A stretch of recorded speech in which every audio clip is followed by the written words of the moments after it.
Hey guys, welcome back to the channel. This is story about what if Naruto doesn't have chakra part 1. Before I start, please do support for more amazing content and comments for part 2.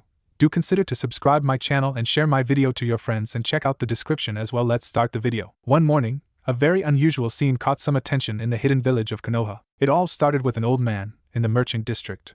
Some unremarkable fossil in his 60s, with grayish hair and kind blue eyes. He presented himself as a former farmer, now looking for peace and visiting his family in town. He was dressed with poor clothes, and needed a cane to walk straight. He was polite, friendly, and wise. He quickly became a favorite of the merchants there, narrating anecdotes about trees and crops. He could talk hours on how life was at his farm, so much he started a debate with another one that had arrived to sell his products. All over whether pigs were better income than chickens or not. Nobody suspected anything wrong, until the ANBU crashed the party, encircled the man, and slammed his face on the ground, restraining him. It was then, and only then, when the citizens fearfully asked what was happening, that ANBU used a water technique to wash away the man's face.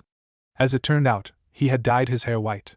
And used makeup, a lot of makeup. In 10 seconds, the old man left place to a 15 or so years old blonde teen.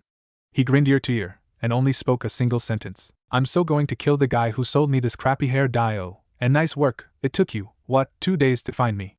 And no excuse, I left you hints." Nobody truly understood what had happened that day, even if all the citizens of adult age knew the blonde boy as Uzumaki Naruto, the single most hated teen in the country.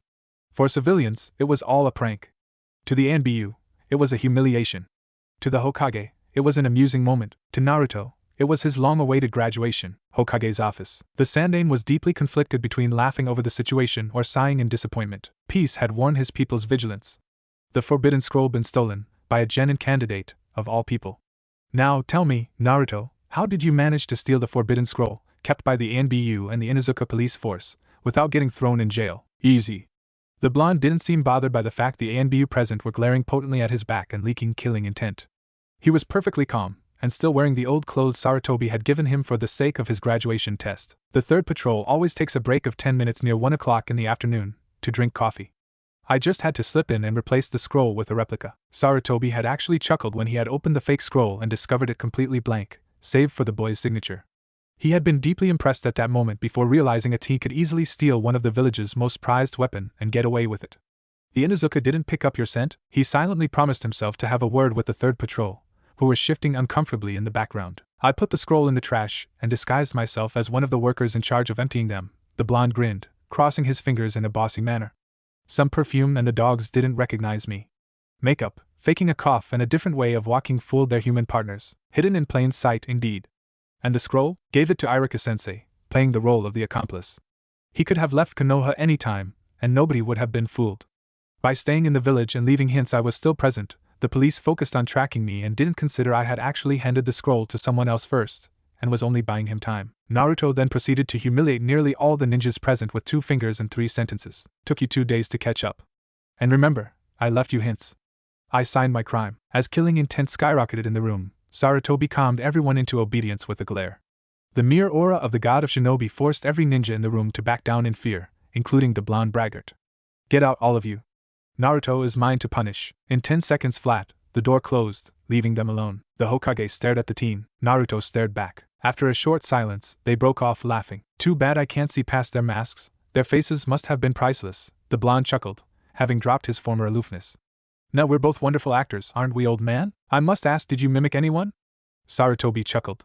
Or was it all yours? The "I'm so awesome I can boast you to death anytime" moment? The prankster smirked widely. All mine. I did steal a few faces from Uchiha asshole Sasuke. Sarutobi shook his head. He could understand the bitter enmity between those two. Sasuke was everything his adoptive grandson had ever wanted to be, and would never be. The Sandaime had almost fired the examiner who had proposed putting these two in the same team. True, it was a tradition to put the Rookie of the Year and dead last in the same team for balance, a tradition many had criticized due to the usual bad chemistry between those two places. The resulting tension was sometimes appeased by the middle genin, or ended with teams dissolving. Sarutobi had taken no risk this time. Sasuke and Naruto would be at each other's throat within a day if left together. It was especially problematic since the last Uchiha needed protection, for his lineage had to be preserved. The village's biologists had attempted to safeguard some genetic material to recreate the clan in time, but the progresses in the field weren't important. A living heir able to procreate would have more results. Sasuke Uchiha had to stay alive until puberty, and being in Naruto's team would reduce his lifespan drastically. I must tell you this, Naruto, I am impressed. He hadn't taken the teen seriously when he had assured him that he could steal the artifact without anyone noticing. In fact, the Sandaime had thought it to be an impossible occurrence. Of course, the Uzumaki had always had access to the Hokage Tower, so had more knowledge than most infiltrators. Sarutobi had to convince himself it wouldn't happen again. Then, old man Naruto crossed his fingers, his eyes full of hope. Does it mean I pass? The tone carried a fear-laden undercurrent. Sarutobi couldn't blame him. The boy had failed the exam 2 times already, and the Hokage was pretty convinced he would have failed again had he taken the usual academy test. Due to his peculiar state, the blonde lacked the latent taijutsu potential the examiners had recognized in Rock Lee, which, combined with his good academic grades, had allowed him to pass and join Maidogai's team. Naruto, by all margins, couldn't be a ninja, yet Sarutobi believed in him. He could see the determination, the potential, the sharp mind under the usually carefree demeanor. Naruto would at least be a good ninja, perhaps an excellent one. As such, when the teen had come to him directly for a chance to be judged on the Hokage's terms and not the Academy's program, Sarutobi had tasked him to steal the Forbidden Scroll. The old man hadn't expected his adoptive grandchild to succeed, but he would have examined his efforts and evaluated them at their worth. Oh boy, he hadn't been disappointed. Yes. The word was simple, and Naruto beamed in joy. Yes, you pass. With flying colors. Carefully, the Sandaime took off his own headband and handed it to Naruto. The now Genin's face was priceless. It's yours. Mine? You mean like mine? His eyes were wide open. The Hokage's headband? Sarutobi quickly gave a correction. Sarutobi Hiruzen's headband. I received it from the Nidaime Hokage, and now, I believe it would be justice for you to receive it. You deserve it. After all, Naruto had been chosen as sacrifice since birth, and was only rewarded with a demon's curse and loneliness. He deserved far more than just a headband. The genin took the gift with utmost care, staring at it for minutes in silence. Some part of him wanted to say he didn't deserve such honor. He would wear this precious headband with pride and dignity, and take it as a sign of eternal success. He had waited years for this. 2 times had he made a grab at graduating, only to fail both times. At 15, 2 years later than the average genin, he had become a full shinobi. He had been humiliated, exhausted, but he had made it to the end of his curriculum. I will not fail, he spoke, putting the headband over his forehead. I will become unrivaled under the sun. I promise, Sarutobi smiled. Do you remember the Nindo? I don't remember the Nindo. I am the Nindo. The blonde crossed his arm and started reciting his personal creed. Be efficient. Be determined. Always have a plan. At Ichiraka's ramen stand. I did it, Iraka-sensei. Naruto proudly showed the instructor his new headband. I fucking did it. All thanks to you. The new genin had decided to wear a work-only outfit for this occasion. The costume was composed all black and made of cotton, and composed of boots, trousers, a jacket, a belt, and protective arm and hand sleeves. Iraka was aware the outfit had many pockets hidden everywhere, and needed a hood to be truly completed. It was something he had gifted to the boy 1 year ago, as consolation for his second failed graduation. The mysterious, full bag he was carrying, however, the Chunin gave him a warm smile, deeply happy for his student. I didn't do much, he admitted, scratching the back of his neck in an awkward manner. To be honest, Naruto skipped most classes, save for the kunai throwing and taijutsu lessons. Avoiding classes that would not have helped with his graduation at all. What you did it on your own. Naruto shook his head. I couldn't have gotten as far as I did without you, sensei. As Ayam and Tucci came to the bar to hand them free ramen bowls, the blonde smiled at them too. And neither would have I without your support. You're too kind, Ayam grinned widely. I hope you intend to drop by from time to time? If you're on missions, you might be away for months. It was obvious. Naruto liked to deign himself as an infiltration-oriented shinobi, and as such would probably be sent on long-term spying missions. I will return as often as I can, he promised. You're always welcome, as our best customer, Tucci suddenly cut in. And because I like you personally, Naruto was touched. He hadn't made many friends due to his little demonic tenant. Scratch that, the only people he could call friends were the Hokage, the people present for this little celebration, and a team that should arrive soon. Plus, he wasn't a fool. He knew his presence had affected the restaurant's reputation, and insisted on paying the 2 back. He stared around himself, sure no one would interrupt the moment, and opened his bag. Here are little gifts I brought for you all, for being all around nice people. A golden bowl for Tucci, a bouquet of flowers for Ayam, and an Hot Spring Life membership card for Irika. My favorites. Ayam blushed slightly, humming the perfume. How did you know? Naruto grinned and struggled to find a good lie. In fact, he had basically stalked her, asked everyone she knew on her preferences, sometimes under disguises, and then went on to ask advice from Ino. Which had been a horribly bad idea, as she kept pestering him on his secret girlfriend for hours.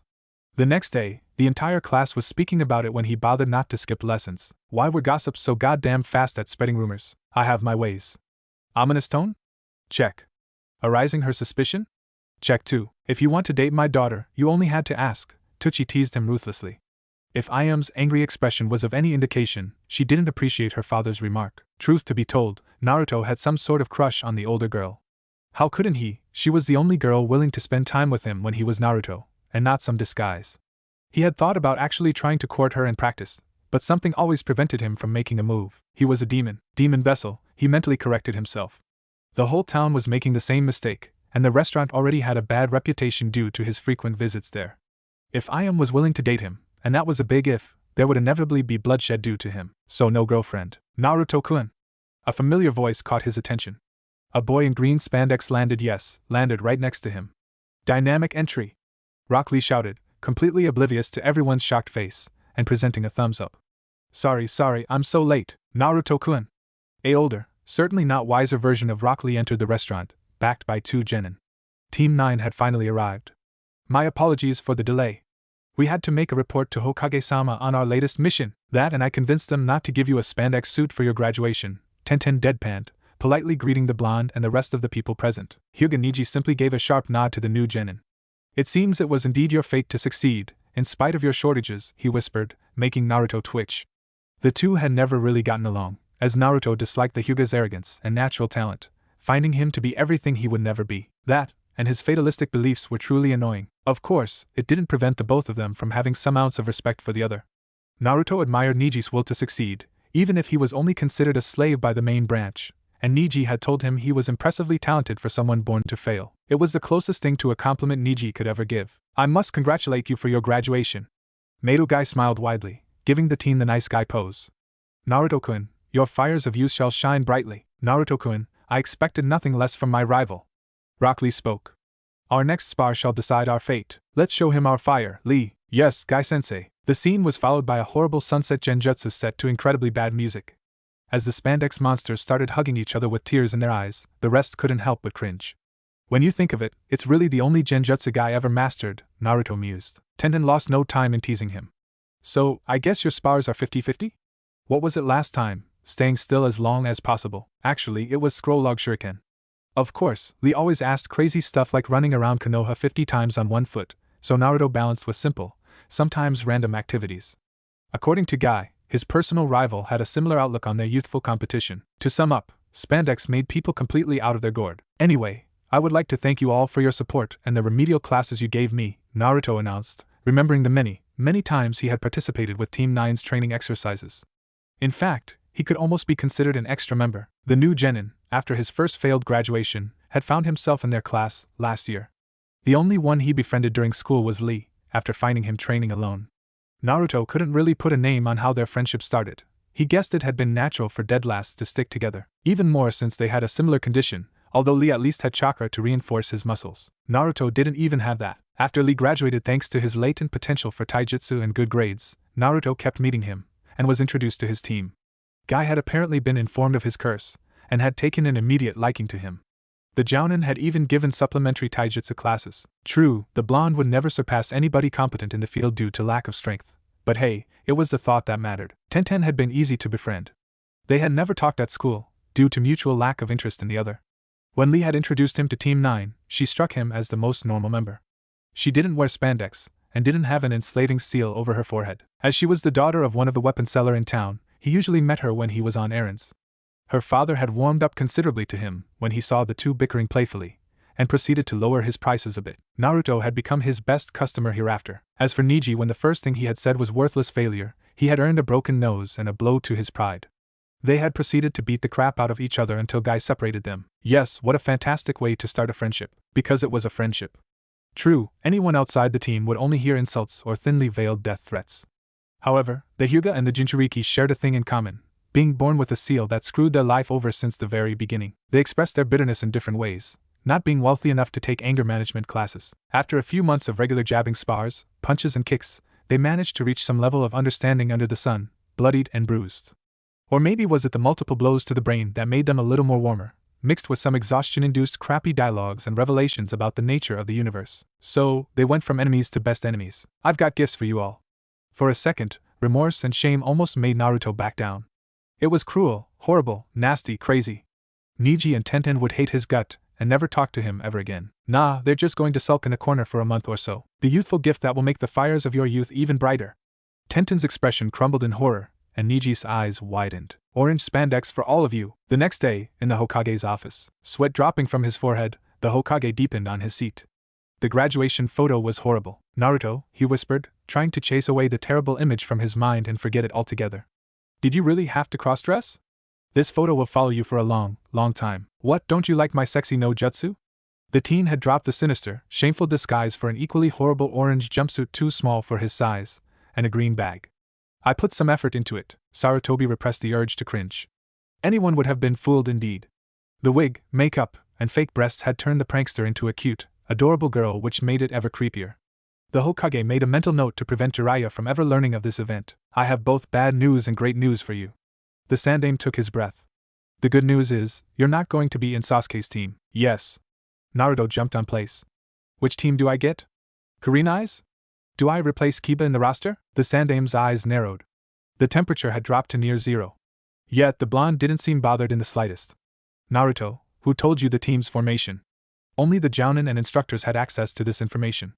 Whoever blurted out the beans would soon be in a world of hurt. Simple deduction, actually. Naruto took a black book from under his jumpsuit. Sarutobi instantly recognized the reproduction of the bingo book. From what I had gathered on Kurenai Yuhi, she's an expert at genjutsu and infiltration, but had stated more than once her desire to teach. After analyzing the profiles of my comrades, I realized Hinata Hyuga, Shino Aburame and Kiba Inuzuka would make an excellent scouting and tracking team.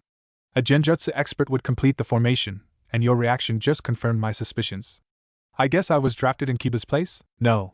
The teen had been right on almost everything. The Sandaime had figured any tracking team needed some cover, which Kurenai could provide by casting a genjutsu on her team.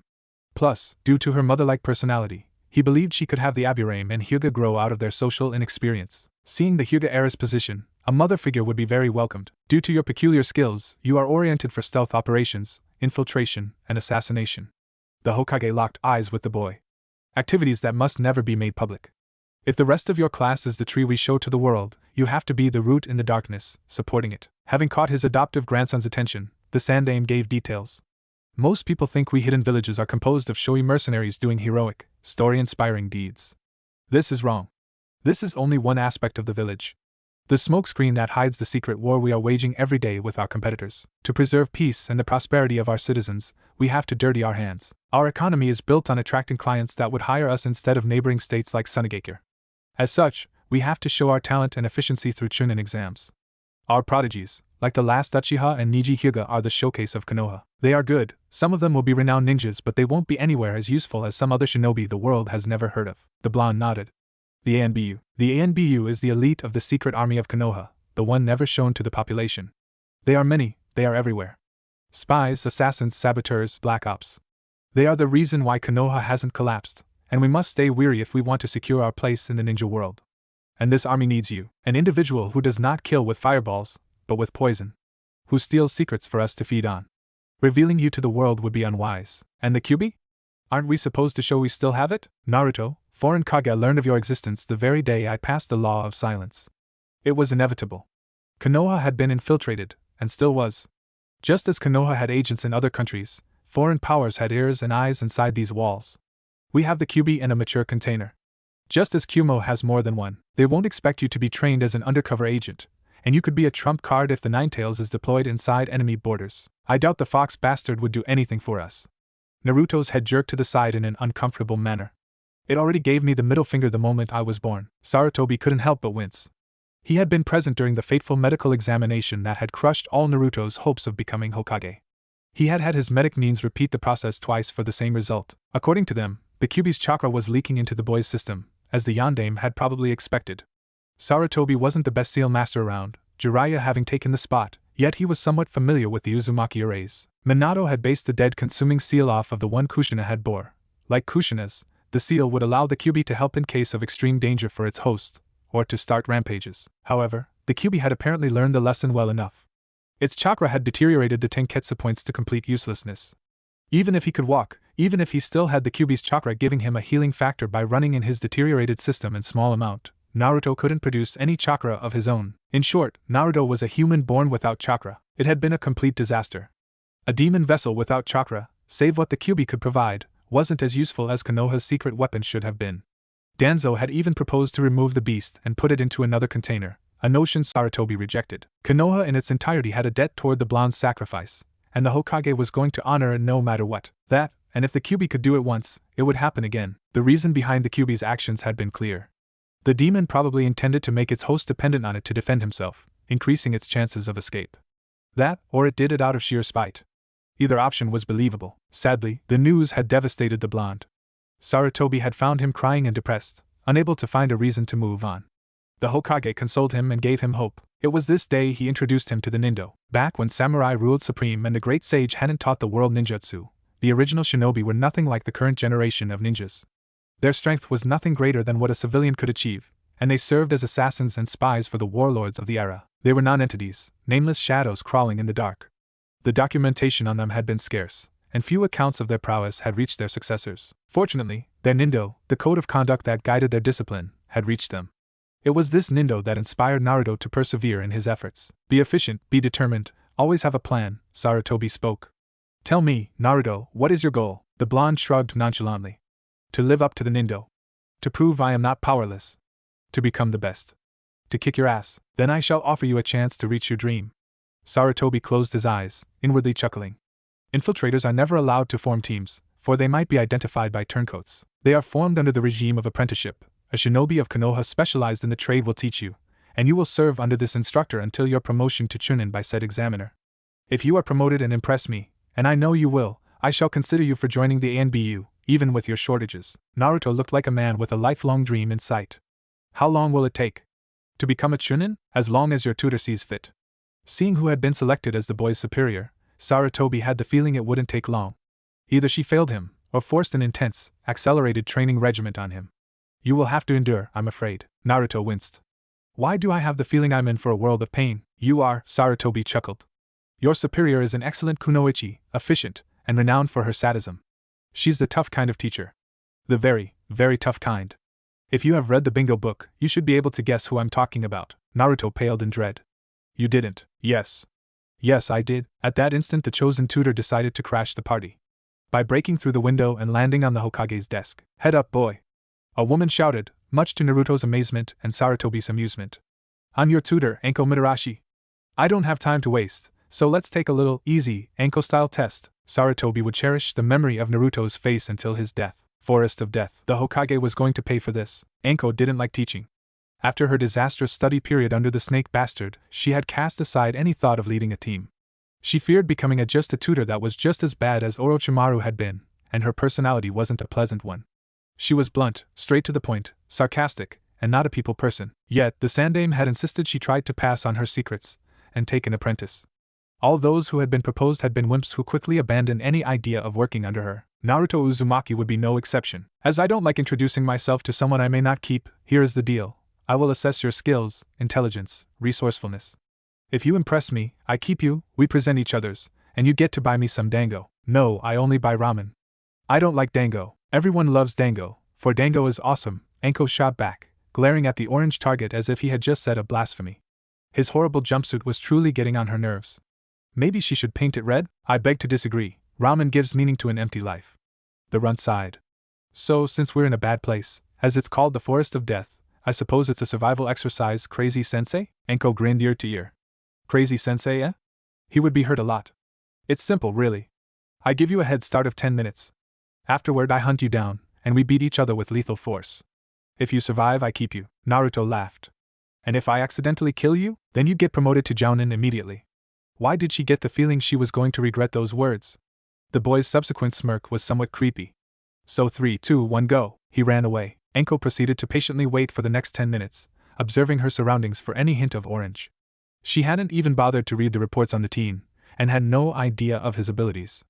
In her mind, a live test was always better than academy reports. After all, supposedly talented genin generally chickened out quite fast. Plus, she had the advantage of knowing the forests perfectly. She had impressive knowledge of the fauna and flora, the location of the best hiding spots as she stared at the big trees. The special Jounin truly felt in her territory. The very second the 10 minutes ended, she heard the distinct sound of a projectile flying through the air towards her back. Spinning on herself, Anko deflected the attack with a shuriken.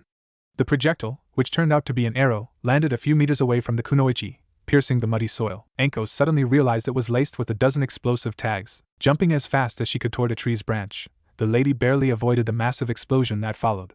Why didn't I sense? Oh, I see. He didn't use chakra to activate the tags, he lightened them manually. He must have a lighter on him. Moving quickly, she approached the area where the arrow came from, and noticed an orange spot on a tree's bark. Wary, Anko discreetly tossed a few shuriken at it, expecting a trap. Boy, not only was it not the brat, just a log dressed with the jumpsuit, but resting alongside it was an explosive belt, full of what Anko identified as dynamite by scent. After the ensuing explosion destroyed the nearest trees and causing them their remnants to collapse towards the forest floor, Anko decided to take the blonde seriously from that point on. I admit, I didn't expect dynamite, she shouted, trying to goad him into giving away his location. You do know it's highly impracticable, right? Dynamite was the stereotypical mining tool, and mostly used by civilians. Powerful and efficient for large-scale destruction, it was however far less precise, handy, and a lot heavier than explosive tags. Most explosion-oriented ninja favored customized tags over such explosives, as they could be just as strong and easier to manipulate. Using dynamite in open air generally didn't work well, in fact, as the force dispersed instead of being focused on a point. She guessed this genin didn't get the memo. Or didn't have good tags. Gracefully regaining her footing on the soil below, the kunoichi noticed the strange softness of the ground. Performing a shunshin and switching places with a remote rock, she managed to avoid death by landmine. He trapped the whole field? In 10 minutes, Anko gave into a psychotic laugh. Yes, this would be amusing. A slight movement in the bushes, and a dagger pierced the air aiming for her throat.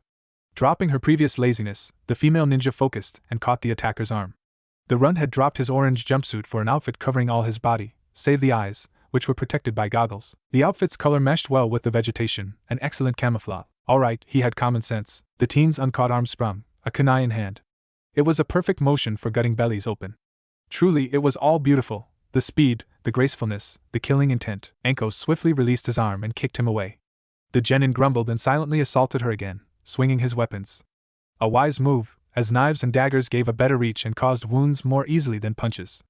Unfortunately for the runt, Orochimaru's former student was far more experienced than he was. With careful, fast strikes to the runt's wrists, she forced him to drop his weapons. He replied with a guy-style roundhouse kick to her face. The sheer force of the surprise attack propelled her away from him, causing her to land on her back.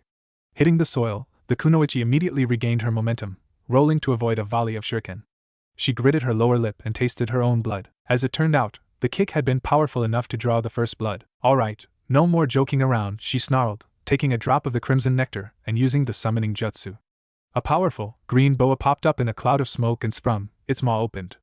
At the same time, Anko threw a kunai at the speed of the wind, pinpointing the runt's chest. When she realized she was using lethal force on a genin, worse, the village's demon vessel, she cringed, only to see the runt pull something incredibly awesome. First, he welcomed the snake with a second roundhouse kick. The poor reptile was sent crashing into a tree's trunk. Next, still spinning on himself, Naruto dodged the kunai. Then, he extended his arm and caught the weapon's hand grip midair. Finally, he threw it right at Anko's face, who barely dodged. The lethal projectile splintered a tree's bark upon impact. Alright, it was impressive. The kunoichi crossed her arms. That stunt could have killed her, if she didn't have excellent reflexes. I'm keeping you. No need to continue fighting. He didn't drop his guard. Drop your guard. Sorry, ma'am, I've read your bingo book entry. Since I kicked you in the face, I will assume it's a tactic to gut me until the Sandaime Hokage personally confirms I'm now your apprentice and safe from your bloodthirst. Anko gave into a psychotic smirk. Boy, someday, I will taste the blood from your cute little cheek, and you're never safe from me. Of course, she didn't really enjoy blood well, not that much. It was mostly done for intimidation. Now, present yourself completely. Name, likes, dislikes, hobbies, goal in life. The genin shuddered. You're insanely creepy. And I have seen Guy.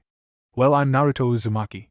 I like ramen, the best color of all, orange, chemistry, weapons, and socializing.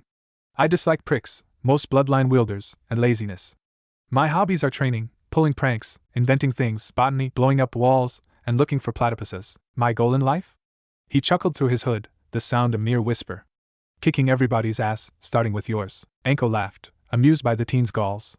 You still have a long way to go. I wasn't fighting seriously.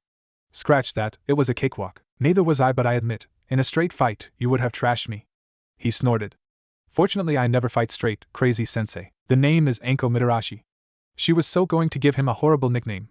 I like dango, snakes, sharpened kunai, and I'm starting to like you. Somehow that creeps me out even more. I dislike being interrupted, she glared at him, and I like castrating guys. Especially guys who interrupt me. Hint, well and duly noted. I also dislike jerks, orange, ramen, and socializing. My main hobbies are conducting tea ceremonies, and my goal in life is to kill my former teacher with my bare hands. Orochimaru? He cowered at Anko's sudden potent glare. What? Mitarashi Anko's entry in the bingo book mentioned you were his apprentice before he turned turncoat. I can understand how you feel. I've got a homicidal grudge against some demon myself. He knew of the Kyuubi? Even if a part of her struggled to tell him, he would never understand what she had been trough under the snake bastard. Another, more rational, pointed out he, like her, had had a seal applied to her body, and that ruined most of their career. For all his nastiness and insanity, Orochimaru hadn't chosen her as apprentice for nothing. She had been the top kunoichi of her generation, a child prodigy with a great talent for learning. Under the snake's tutelage, she had progressed.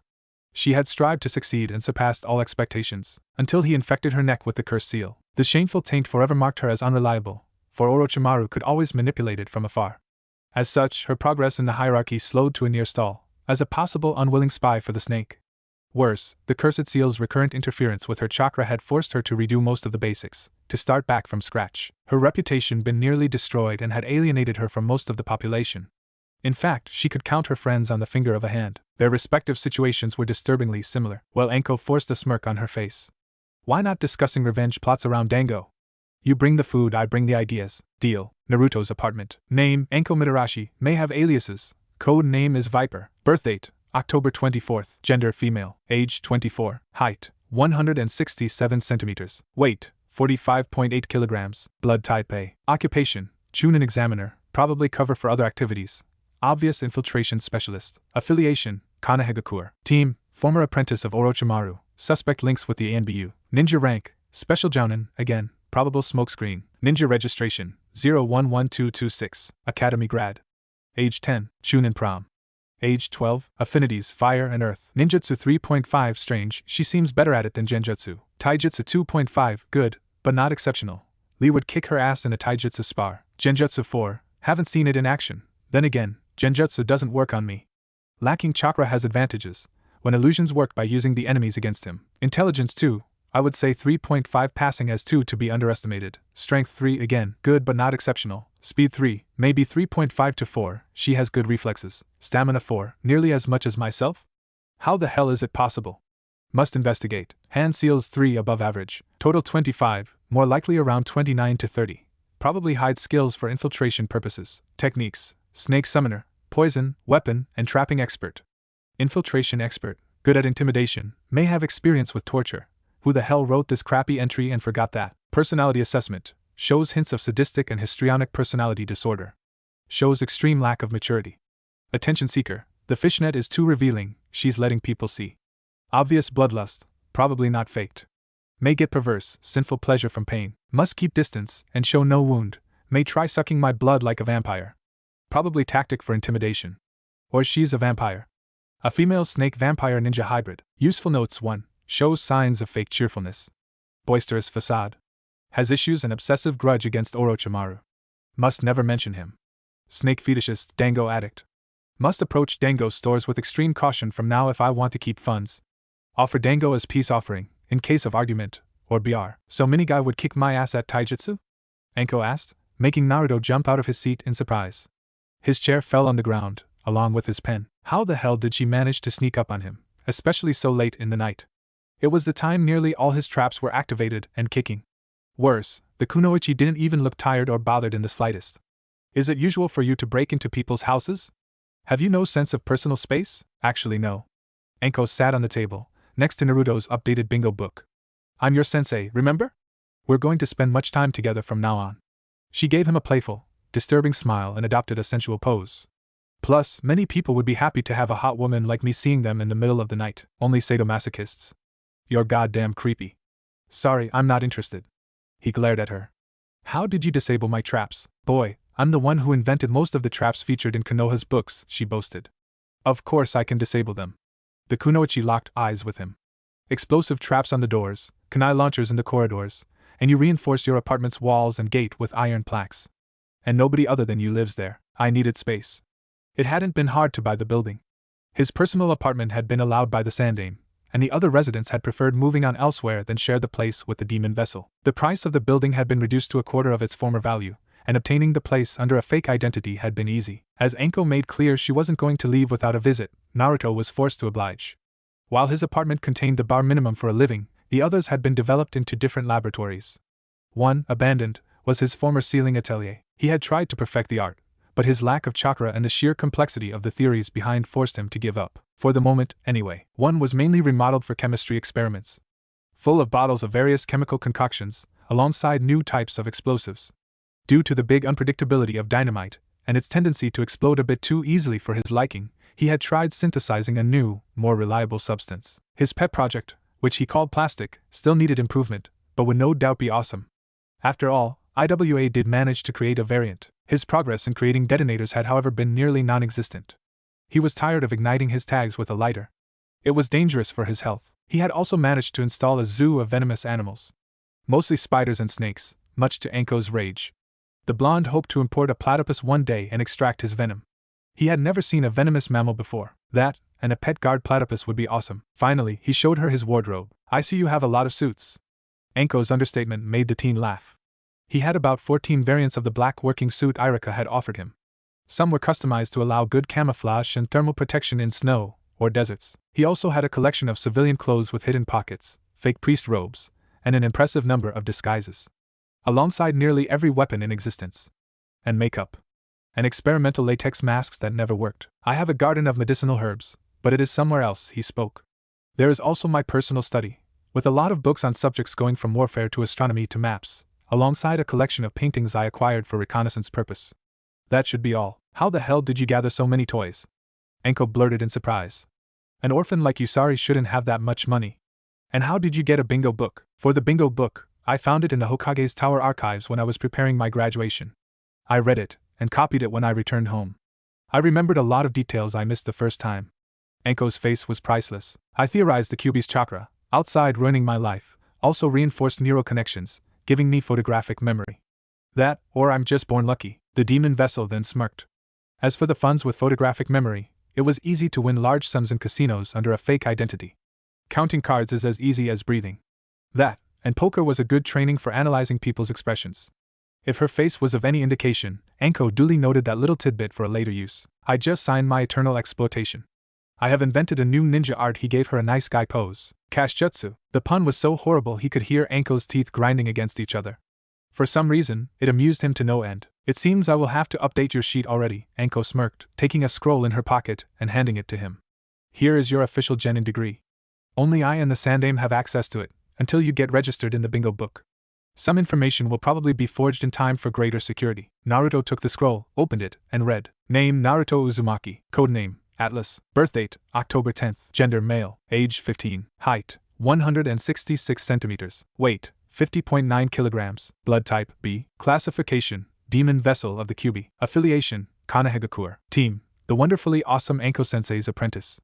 Maybe Uzumaki Clan. Ninja rank: Genin. Ninja registration: 012607. Academy grad.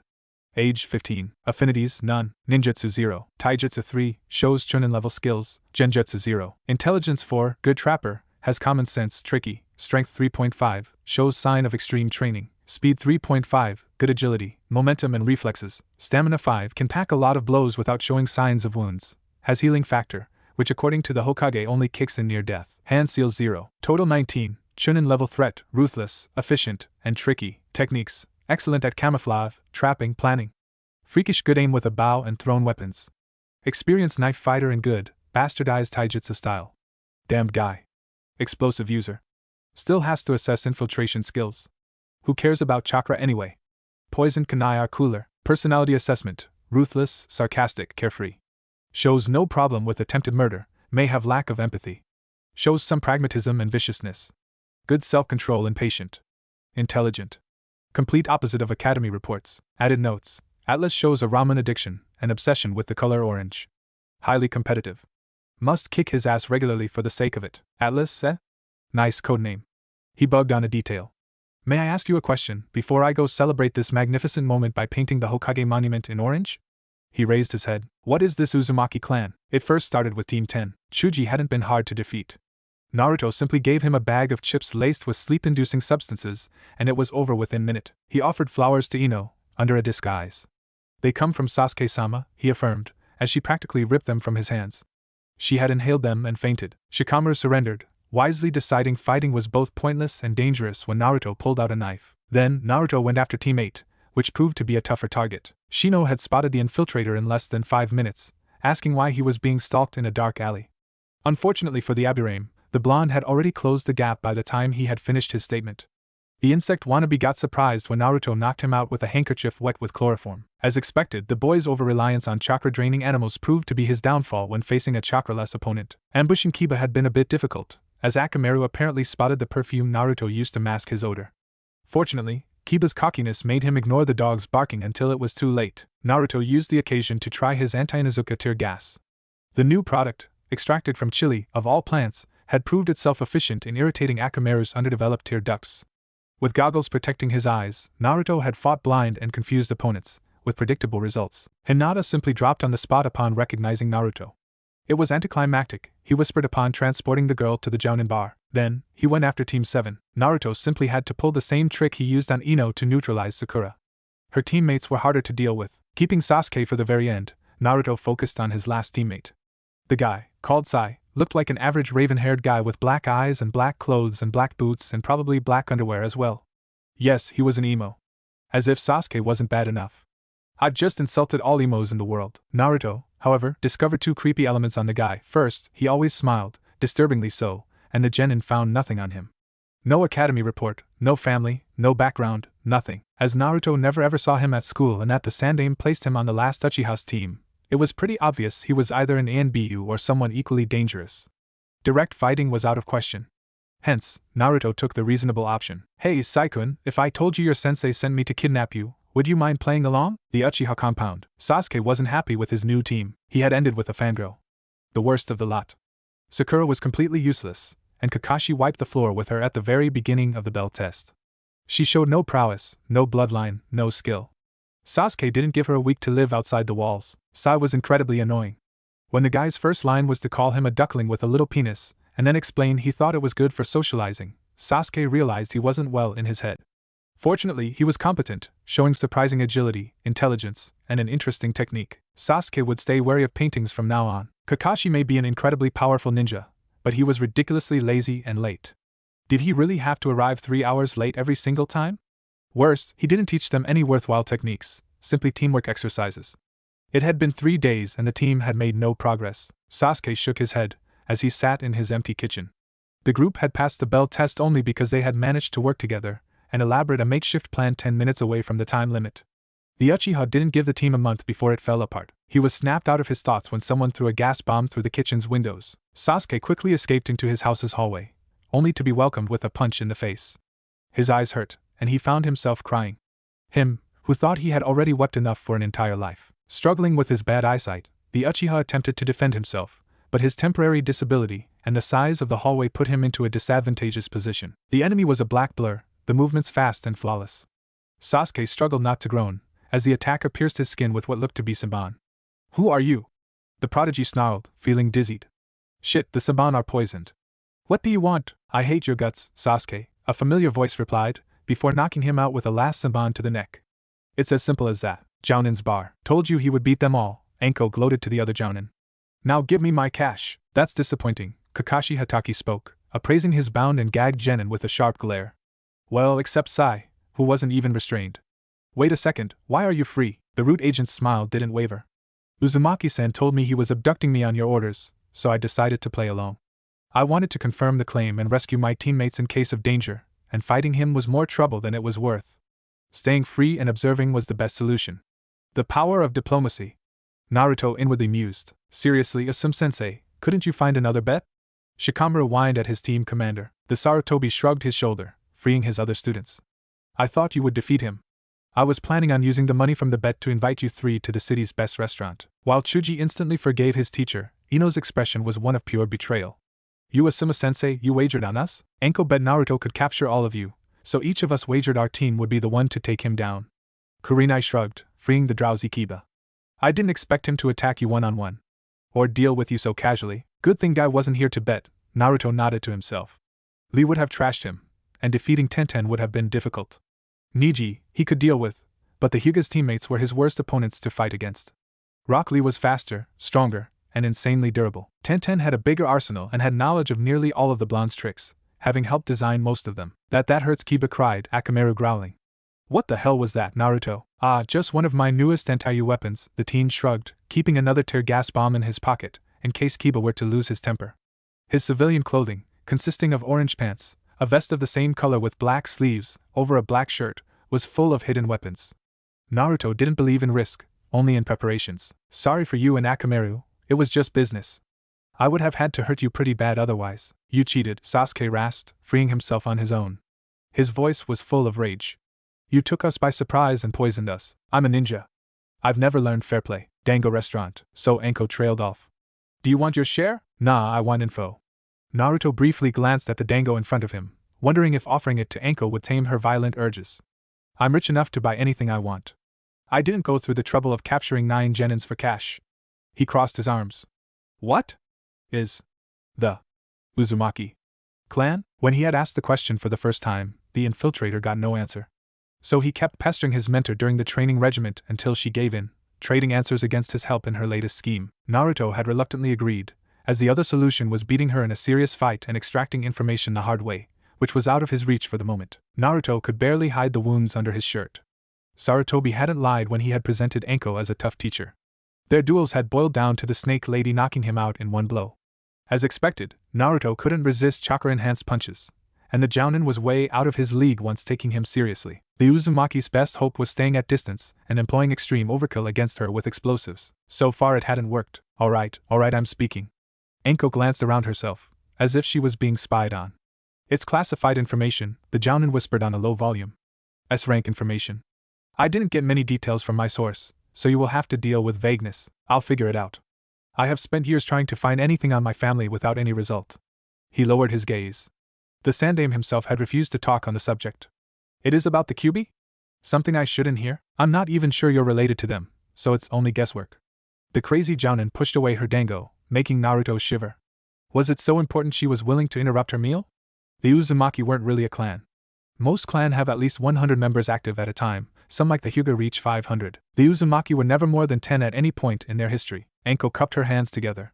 From what I've learned, they were a family of expert seal crafters, pioneers in the world of Fuinjutsu. If my source is to be believed, they designed the original arrays used for demon sealing. Naruto nodded. I suppose the Yondaime was inspired by their works. He more or less copied them, Anko spoke. Simply understanding their art is already a feat in itself, let alone replicating it. Some of their seals could create artificial whirlpools they commanded to defend their land, the land of Whirlpool. Yes, really original. Never heard of that country. It doesn't exist anymore. Anko shrugged. The land of Whirlpool was a small island with a hidden village called Yuzushiogakure. If the name doesn't ring any bell, it's because it was notoriously isolationist.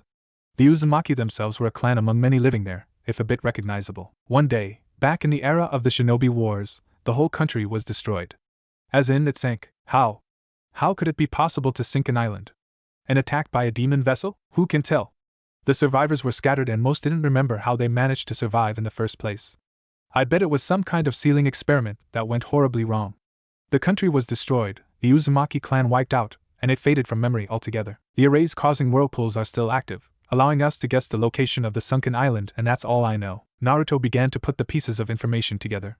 If the Uzumaki did design demonic seals, the secrecy could be justified. Why not inform him of his lineage then? Something was wrong. How did you get the info? From an old friend of mine, living across the sea. I asked for info after my old teacher went crazy. Short story, he gave me something that makes me unreliable in the eyes of Konoha. It's why I have an entry in the bingo book, in spite of not being a missing nin in case I have to be taken down. I thought sealing could cure me, Anko growled, and Naruto guessed it was a subject not to be opened. You want to meet her? I doubt anyone else would answer my questions. Point taken. Well, I can arrange a meeting with her. I owe you one for making Kakashi drop his perverted book for a minute. Naruto grinned ear to ear. That's why she proposed the bet, the cash was a bonus. And what is the name of this woman? Anko chuckled. I tend to call her Bloody Flower, but she prefers Meitarumi. The teen blinked. Meitarumi? The Meitarumi? The S-rank kunoichi from Kiri? The only person recorded with 2 Kekkai Genkai? And my old pal back in my Chunin exam, Anko smirked. I've kept in contact with her for years. If the Hokage allows me, we could pay her a visit. Hokage's office. Denied. Why, old man? Naruto fulminated, because you have already been selected for a mission. The Hokage shrugged at his adoptive grandson's crushed expression. Enko simply nodded, accepting the situation. One of the utmost importance. Naruto calmed himself and deepened in his seat. B rank? A rank. The blonde's jaw dropped. You might be surprised I chose a genin to carry out this mission, but the reason is, you have all the skills needed to succeed, and I trust you. Of course, you will be put under supervision. Sarutobi crossed his fingers. You have all met Mizuki, I presume? The academy teacher? Yeah, never appreciated him. Enko narrowed her eyes. I haven't seen him for a while. He has been missing? No, killed. Sarutobi replied. The ANBU was watching over him for months, due to suspicions of betrayal. As it turned out, he was a mole working for a mysterious employer, alongside a fake genin called Kabuto Yakushi, whose current location is unknown. Mizuki managed to trade away something before his client had him murdered to cover its tracks, making it pass as a suicide.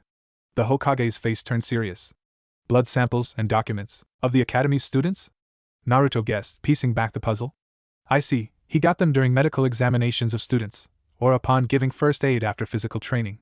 Including Sasuke and Hinata, I presume? It's obvious the mastermind wants to get his or her hands on Kekai Genkai, or at least analyze them, Enko whispered. You want us to investigate? No.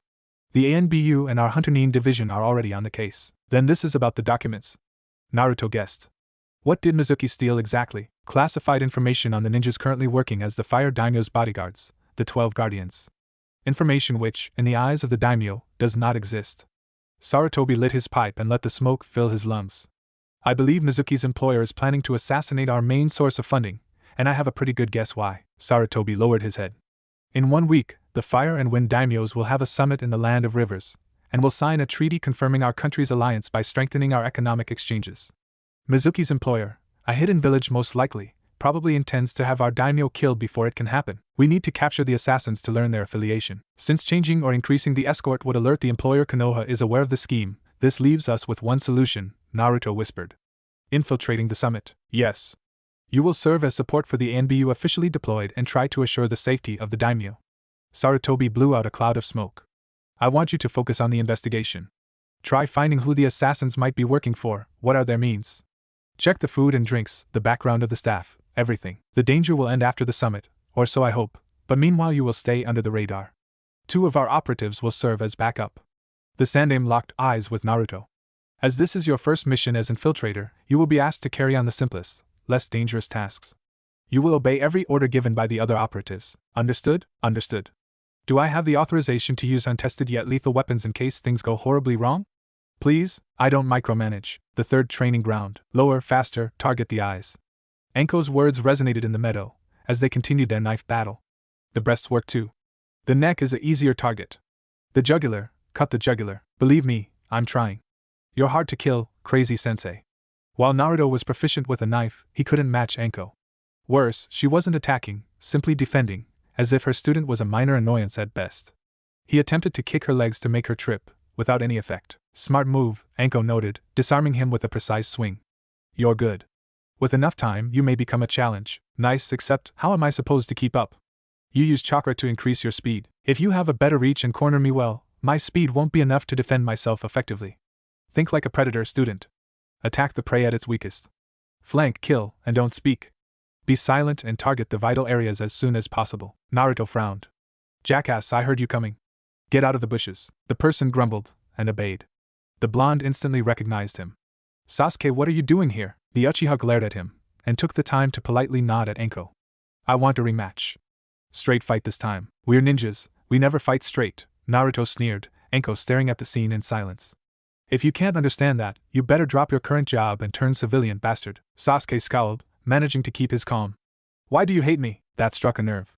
Figure it out yourself. You disliked me the moment we met at the academy, Sasuke spoke. We never exchanged more than insults, and you said yourself you hated me. I do not remember doing anything to you, so I would like to know why, Naruto growled. Isn't it obvious? I hate people like you, who act almighty because they're the scions of clans, have shiny bloodlines and never struggled to earn anything. Sasuke's jaw clenched. You have no idea what you're talking. Yeah? It took me years to master my taijutsu moves, while it will take you, seconds, to learn them with your Sharingan. Naruto spat. Your family is made of thieves. He saw the punch coming, but didn't move fast enough to dodge. Tasting the blood shedding from his lip, Naruto glared at Sasuke. You have made the dumbest mistake of your life. He punched Sasuke's nose, and engaged him into a vicious fistfight. Well, it was a fistfight until Naruto kicked the Uchiha between the legs. Then it devolved into a non-family friendly brawl. They fell on the ground kicking, punching and biting the hell out of the other. On one hand, thanks to his chakra-enhanced blows, Sasuke was physically stronger and somewhat faster. On the other hand, Naruto had far more experience in brawls and kept his ground. In the end, Enko stepped in and knocked them out. Upon awakening, Naruto found himself bound and tied to a stump. He glanced around himself, and locked eyes with Sasuke, trapped in a similar position. Enko was observing them with a serious expression. "Hey, crazy sensei, release me." "No." The snake lady narrowed her eyes. "You two are going to stay there until you're calmed. And don't make the wounded puppy eyes student, I invented the trick." Naruto sighed as she left. "I hope you're happy, bastard," he whispered to his fellow prisoner. Sasuke snorted. "You insulted my clan, what did you expect, dead last? For you to accept the truth. You belong to a clan of leeches," the Uchiha sneered. "You aren't the only to have had it rough." "Oh yeah? I'm born without chakra. I'm never going to breath fire like I've seen you doing." Sasuke's face was priceless. "What did you expect?" "Yes, I spied on your training. I wanted to take you on long before Enko asked me to. To prove myself I could beat you in spite of my shortcomings." Sasuke's stare turned dark. Naruto didn't manage to read his stoic expression. "I see." "No, you do not see. You cannot understand." Sasuke took his breath. "I understand, because I have a similar goal." He stared into the horizon. "There is a man I want to kill. Someone I fear, someone so strong an army isn't enough to stop him." Naruto understood immediately. "Your brother?" "He isn't my brother," Sasuke spat with anger, immediately calming himself thereafter. "That man is a monster. A psychopath who massacred his own parents, and left me alive because I wasn't worth his time." The bitter tone left Naruto speechless. Never before had he considered things under that angle. "I thought you weren't present. Info on the massacre has been scarce." "I was present, and too weak to make a difference." Sasuke narrowed his eyes. "Run, foolish brother. Cling to your life. Hate me. One day, you may be worth the time of a day. He told me that, and I survived. I trained, and endured, vowing I would avenge my family one day." He stopped. "Why am I telling you this? You never had a family to lose." While the last jab hurt, Naruto ignored it and focused. I guess it's the tiredness that freed your tongue." With a thrust, the blonde let the restraints fall, much to Sasuke's shock. The orange genin laughed. "What can I say? I'm good at escapes." He walked away to recover his knife, still laying on the ground. "Now let's cut your ropes." Once done, the Uchiha let go a shiver of happiness. So what? So do you want your rematch?" Sasuke for once smiled. "Ichiraku's friendship at first punch?" I am blinked. "Pretty much," Naruto shrugged, whereas Sasuke simply snorted. "Think, I am Chan. You and Tuchi-san are the only people that haven't, at any point in your life, kicked my ass." Even the old man got around it. "I believe I have sadomasochistic tendencies." Both the waitress and the Uchiha shuddered. "Not in that way, damn it, you will have to forgive me if I have doubts," the waitress replied. Hard to blame her, both genin looked like hell. "You do enjoy getting hurt. It helps build pain tolerance." He searched into one of his pockets, finding his modified military pill. Swallowing it, Naruto ignored the bitter taste and Sasuke's inquisitive gaze. "I can't freeze in pain mid-battle. I've tried using morphine and it ended badly. Cut myself without even realizing it." I am shrugged, muttering curses under her breath. The Uchiha glanced at Naruto. "It's not a normal soldier pill. You think genius? It's one of my self-made customized brands. It speeds up the activity of my cells, curing in minutes damage that would take hours to heal. Side effects include an increased need of nutriments and limited hypoglycemia. aka, I starve and I need to eat." He swallowed his ramen. "Standard soldier pills have better results, but unfortunately don't work on me." "Yes, it sucks, actually not that much." Naruto hadn't been entirely honest with Enko. Most of his funds weren't gained by cheating at poker, but by selling new brands of medicines to civilian companies. The genin had then proceeded to become a key investor of a large, reliable firm, which indirectly paid for most of his expenses. "I see. Don't you see medics? They may have better results, although I doubt they could fix your ugly face." "I hate medics." After all, they were quite rejoiced upon outlining his special illness to the Hokage. "I prefer to depend on myself in a battle. Call me a loner if you want, but it's how I am. I don't go to hospitals any time I'm crying, unlike a certain someone." Sasuke nodded, willfully ignoring the last jab. He understood the blonde, having a similar work ethic himself. "You would be a good hunter, Nin." Naruto appreciated the compliment. "I would, if I could run as fast as most ninjas." "Nah, I'm gunning for the NBU." The Uchiha blinked. "The NBU? Yep, it's impossible to enter it with my particularity." "Who cares? I'll make the impossible possible. I will make the world give up on making me give up." He smirked at Sasuke's astonishment. What do you want? My motto is be efficient, be determined, always have a plan, Sasuke snorted. My own is shorter, kill him. I'm going to enjoy saying this, you aren't going to succeed. Remember, I kicked your ass by taking you by surprise and our straight fight had the same results. Yes, I used tear gas each time, but frankly, don't expect he who must not be named to fight fair. I would love to improve, but my teacher is incompetent and my team weird. Sasuke sighed. Why can't I get real training? Oh, I can provide you training. Naruto grinned sadistically. I have some youthful genin to present you, Forest of Death. I'm going to kill you, jerk. Later, jackass, Naruto replied, dodging a kunai aimed at his head. Tenten didn't waste time, throwing wave after wave of weapons at the duo. Sasuke somehow managed to dodge them, making Naruto wonder if Tenten was getting sloppy. She had overall 100% chance of hitting her targets. Naruto could avoid them thanks to refined reflexes and experience, but the Uchiha had no such excuse. In the end, the blonde tossed a smoke bomb at the kunoichi, allowing the duo to get away. They fled and hid in the bushes. Naruto opened his bag, drawing 2 of his green forest camouflage uniforms. Take 1. I'm not letting her beat you. I reserve the pleasure for myself alone. When you said we were going to do target practice, you didn't say we were the targets, Sasuke grumbled, reluctantly switching clothes. Why is she so mad at you? Is she your old girlfriend and you dumped her? Well, I pranked her hard after my graduation and she needs to vent her frustration. He locked eyes with Sasuke and blinked. Hey, your eyes are red. The Uchiha's Sharingan swirled, and the prodigy smirked in realization. I understand why I could see the weapons coming, now. I suppose your eyes kicked in when keeping track of hundreds of weapons became necessary. Couldn't survive on your own, loser? It made Naruto jealous. Kekkai Genkai were real game breakers. Even your super reflexes won't be enough to keep up with Tenten-chan if she unleashes her big techniques. You better take her down by surprise, while I dispose of Niji. I'm pretty much his natural predator. This will leave Lee to deal with. With a few tricks, we might take him down. Might? Let's be honest. In a straight fight, nothing short of a jounin can beat Lee once he gets serious. Fighting dirty is our only hope. He noticed Niji walking in the distance. How fortunate, they were outside his Byakugan's range.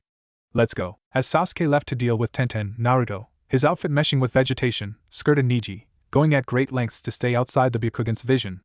Once behind the Hyuga, Naruto seized a kunai, strapped it with explosive tags, lit them with his lighter, and aimed at Niji's head. As expected, the gentle fist prodigy saw the sneak attack coming and dodged, leaving the weapon to destroy a nearby tree.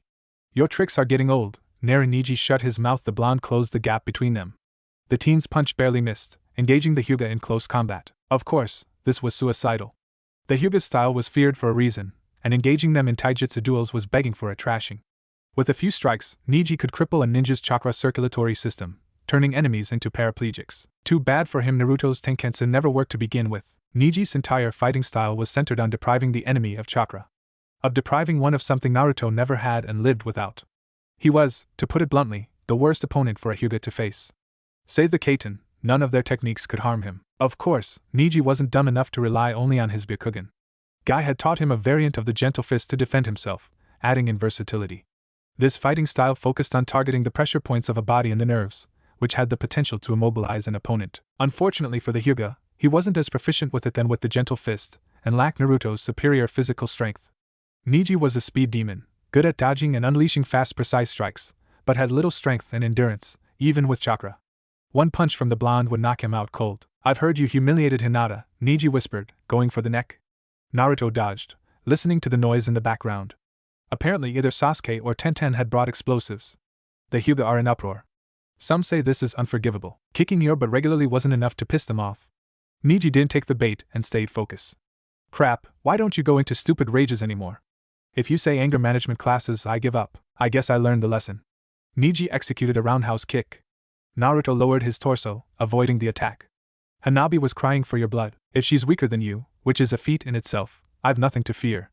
Let them come, I can beat the whole Hyuga clan by myself. Naruto caught Niji's wrist. The pure horror on the Hyuga's visage was priceless. Face it, blank eyes, you've lost. Pulling Team 9's genius closer, Naruto smashed his fist into his nose. The blow was brutal enough to knock Niji out. Well, that was short, Naruto muttered under his breath, his head tilting to the side. A very bruised Sasuke was walking forward, carrying an unconscious Tenten in his arms. If the cuts on the Uchiha's skin were to be trusted, it had been a close call. Who brought the explosive tags? She did. I used a fire jutsu to counter them, and managed to knock her out from behind. Sasuke deposed her on the ground and massaged his neck. This leaves the spandex guy, right? Don't worry, he will announce his presence. Dynamic entry. Naruto shuddered. Speaking of Lee, Why hadn't he shown himself? The crazy genin wasn't the kind of guy to leave his teammates at the mercy of anyone. Naruto get his answer when Lee was tossed at their feet, defeated and unconscious. Then, a grinning, friendly ninja landed in front of the duo. Dynamic entry. Anko chuckled, cracking her knuckles.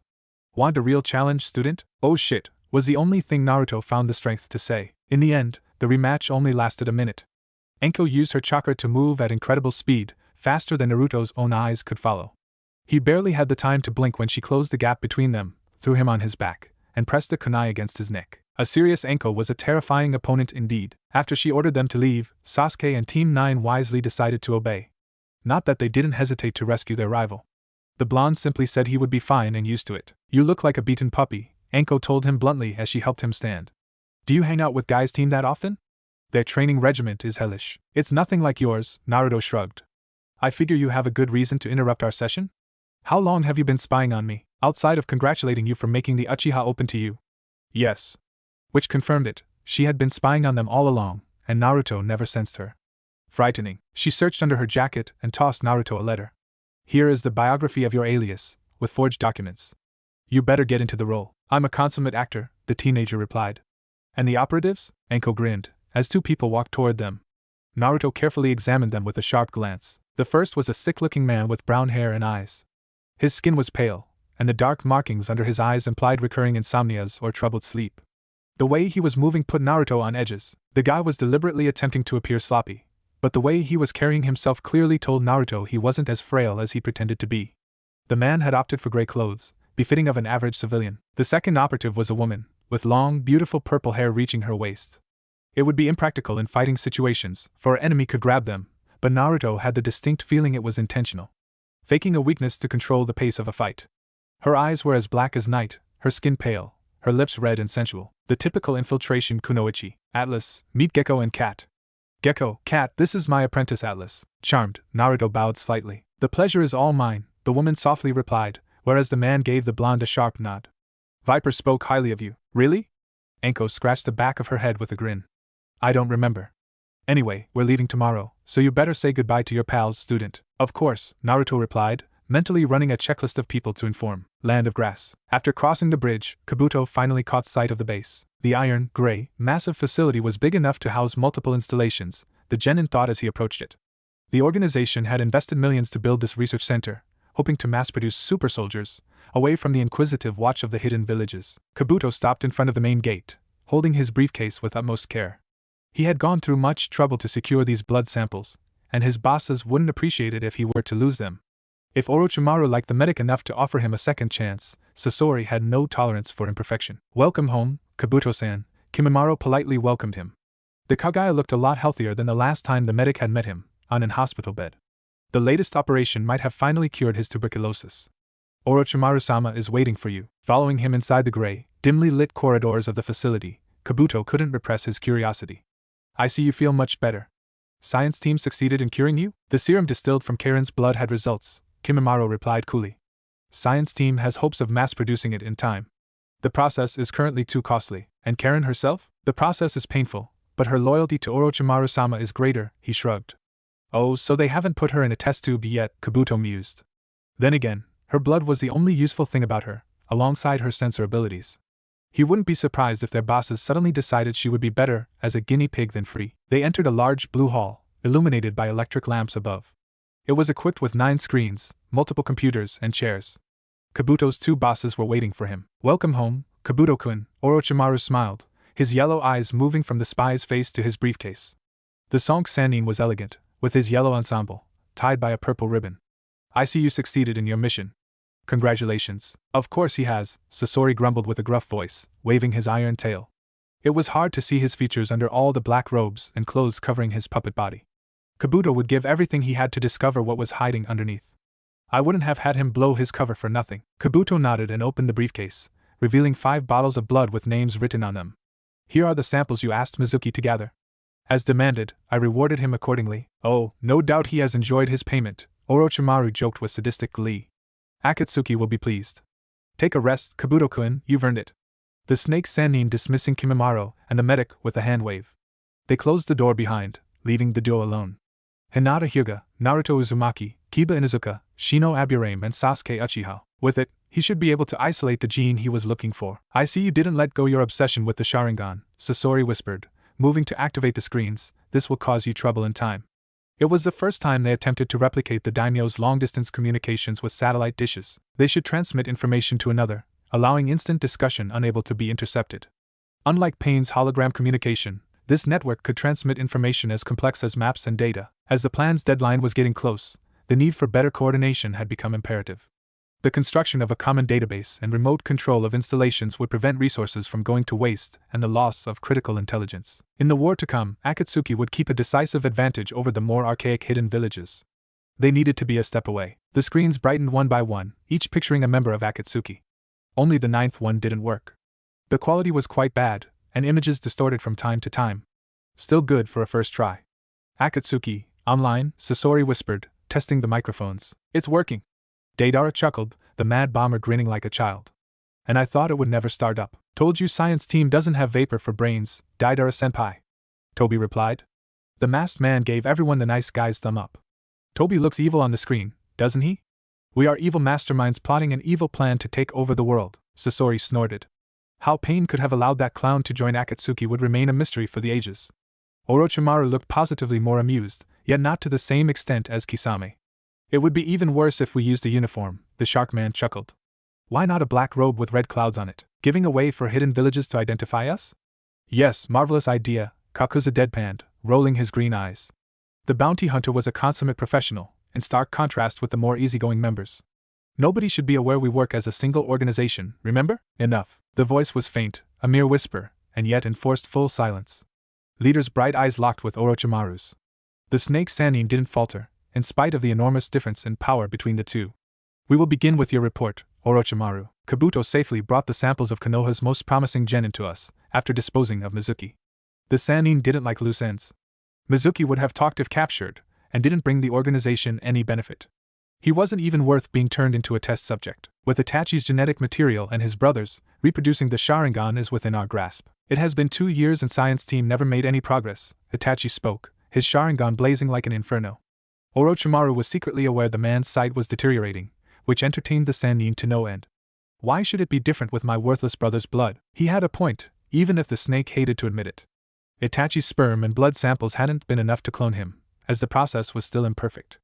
Artificial insemination of abducted women had given birth to complete failures, as none of the children created exhibited the Sharingan gene. Like with Kimimaro, the lack of other clansmen didn't allow the organization's scientists to isolate the gene. Orochimaru believed he could, within a generation or two, succeed at creating a healthy clone of Itachi or produce a new Uchiha breed. Unfortunately, he didn't have that much time. Leader wanted results, and patience wasn't his main virtue. The plan's deadline was getting close, and an army of mass-produced super soldiers, loyal to Akatsuki, would secure the organization's domination over the world. Orochimaru almost regretted staying with the organization. He wasn't happy to report to anyone, and being forced to work on a few subjects he personally disliked. Fortunately, Akatsuki balanced the disadvantages by giving the Sannin access to unlimited resources and funds, knowledge beyond his capabilities, and many interesting test subjects. As a bonus, Sasori was a good fellow to hang with, and a scientist nearly as competent as his partner. Of course, Orochimaru would still backstab him within the year. The Sannin was biding his time. The organization would allow him to attain his goal much faster than on his own, and he had secretly started the construction of Otogekure.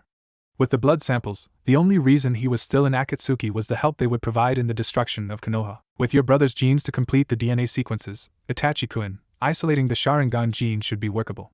The enzymes produced by the curse seal can transmit it to human subjects, allowing the creation of a backbone force within 2 years. The plan's final stage is scheduled to start in 3 years, Zetsu pointed out, his two voices echoing. The most mysterious, yet versatile, member of Akatsuki rarely talked in meetings, except to give his own report. This gives us plenty of time. I'm afraid the schedule may have to be advanced, Itachi cut in.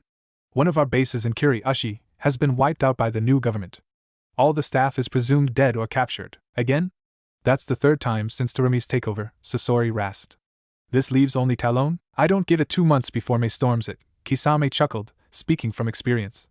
He had fought her more than once. Turning turncoat hadn't lessened the respect he had for her. She's like a shark, she never lets her prey go.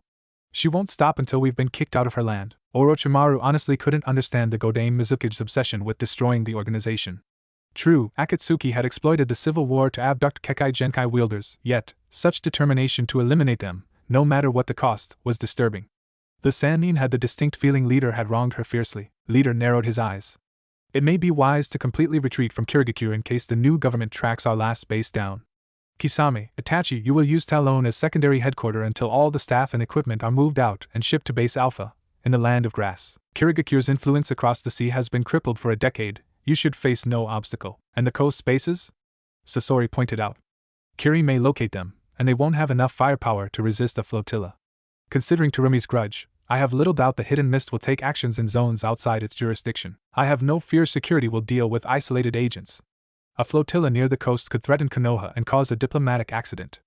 I have taken dispositions to prevent such a risk. We have nothing to fear. Leader locked eyes with Itachi. Talon will be active as long as we haven't secured the Sanbai. How long will it take for you to capture it? 1 week, the Uchiha replied. We have located its hideout, and a container has been selected. One loyal to Akatsuki, went unsaid. Good. Sasori, as explained in our latest meeting, the petroleum extracted from the land of Earth proved itself a far more efficient energy source than batteries, Sasori added. We have already shipped most of it to the land of Iron, with our new generators. The new fuel should secure our technical superiority over the 5 nations when we start the plan, Kakuzu nodded. I have received your package. Our factories have increased the production by 50%, and the land of Iron's leadership has been dealt with. Setsu smirked savagely, showing his white, sharpened fangs. The daimyo was tasty, Orochimaru grinned back. So Konoha and Kumo are next? I shall deal with Cloud and A personally, Leader cut in. Suna will take care of Konoha for us. Next subject, Haiden. As duplicating his immortality jutsu has proved itself impossible, I have been using him as a test subject for the new brand of Cursed Seal, currently with an assessed 100% chance of killing the subject. Orochimaru chuckled. The results have been impressive. I am sure Haiden will be an efficient bioweapon once deployed against our enemies. Keep him restrained under the research center until we have use for him. We can't have a superpowered lunatic running amok unless we want him to. Konan, Hanzo's remnants have been crushed. Amigekyo is ours now and forever, Leader. Orochimaru was almost surprised she could talk. This woman never spoke, unless commanded to. Somehow, her face was vaguely familiar to the Sannin, even if he couldn't put a name on it. Perfect. Deidara, Toby, you will go to the Land of Rivers and proceed with our next operation. Lit the fires of war anew. Yes. Stuff blowing up, Deidara-senpai. We're going to redecorate the daimyo's ballroom, with tomato juice. A pause. I'm off my meds. Shut up, Toby. It's not stuff, it's art. Sasori looked downright murderous, throwing away all composure. This is the stupidest thing you have ever said, Deidara. Art is everlasting, not ugly. Take that back, Orochimaru. The Sannin straightened up, Leader's chilling tones silencing the bickering artists. You and Sasori will oversee the transfer of Kiri's staff to our bases in the Land of Grass. Take the time to send me the psychological reports of the Kyuubi's container, so I can update our bingo book. Orochimaru decided he couldn't let the opportunity to destroy Konoha pass. I would like to take over our operations against the Hidden Leaf, Leader. I have a score to settle with the old senile Hokage. You have my authorization and my blessing. The rest of you will continue with their former missions. Leader shrugged. I look forward our next meeting. Akatsuki, offline. The screen's shut down. I'd better get going, Sasori. The faster Konoha in ruin, the better. Orochimaru exchanged glances with the puppeteer, upon closing the door. See you around. Once convinced he was alone, Sasori reactivated the connection. The picture of Pain's face appeared on the screen. Is it wise to let him run some of our operations, Leader? Orochimaru is bright, but not as bright as he thinks he is. I will tolerate his treachery as long as he stays useful, but once he becomes too much the hassle, I will terminate with him personally. Pain narrowed his eyes. Back to the important matter. I've been informed the Kyuubi's Jinchuriki will be deployed soon. Do you believe he is aware of his lineage? My agents were unable to tell. Sasori waved his puppet's tail. What is the matter? Blood is thicker than water. If he hasn't found out yet, he will soon. This might prove to be problematic, Leader whispered. Keep an eye on him. Of course, Leader. Sasori lowered his head. Our will shall be done. Tenten's weapon shop. 1 week, maybe more?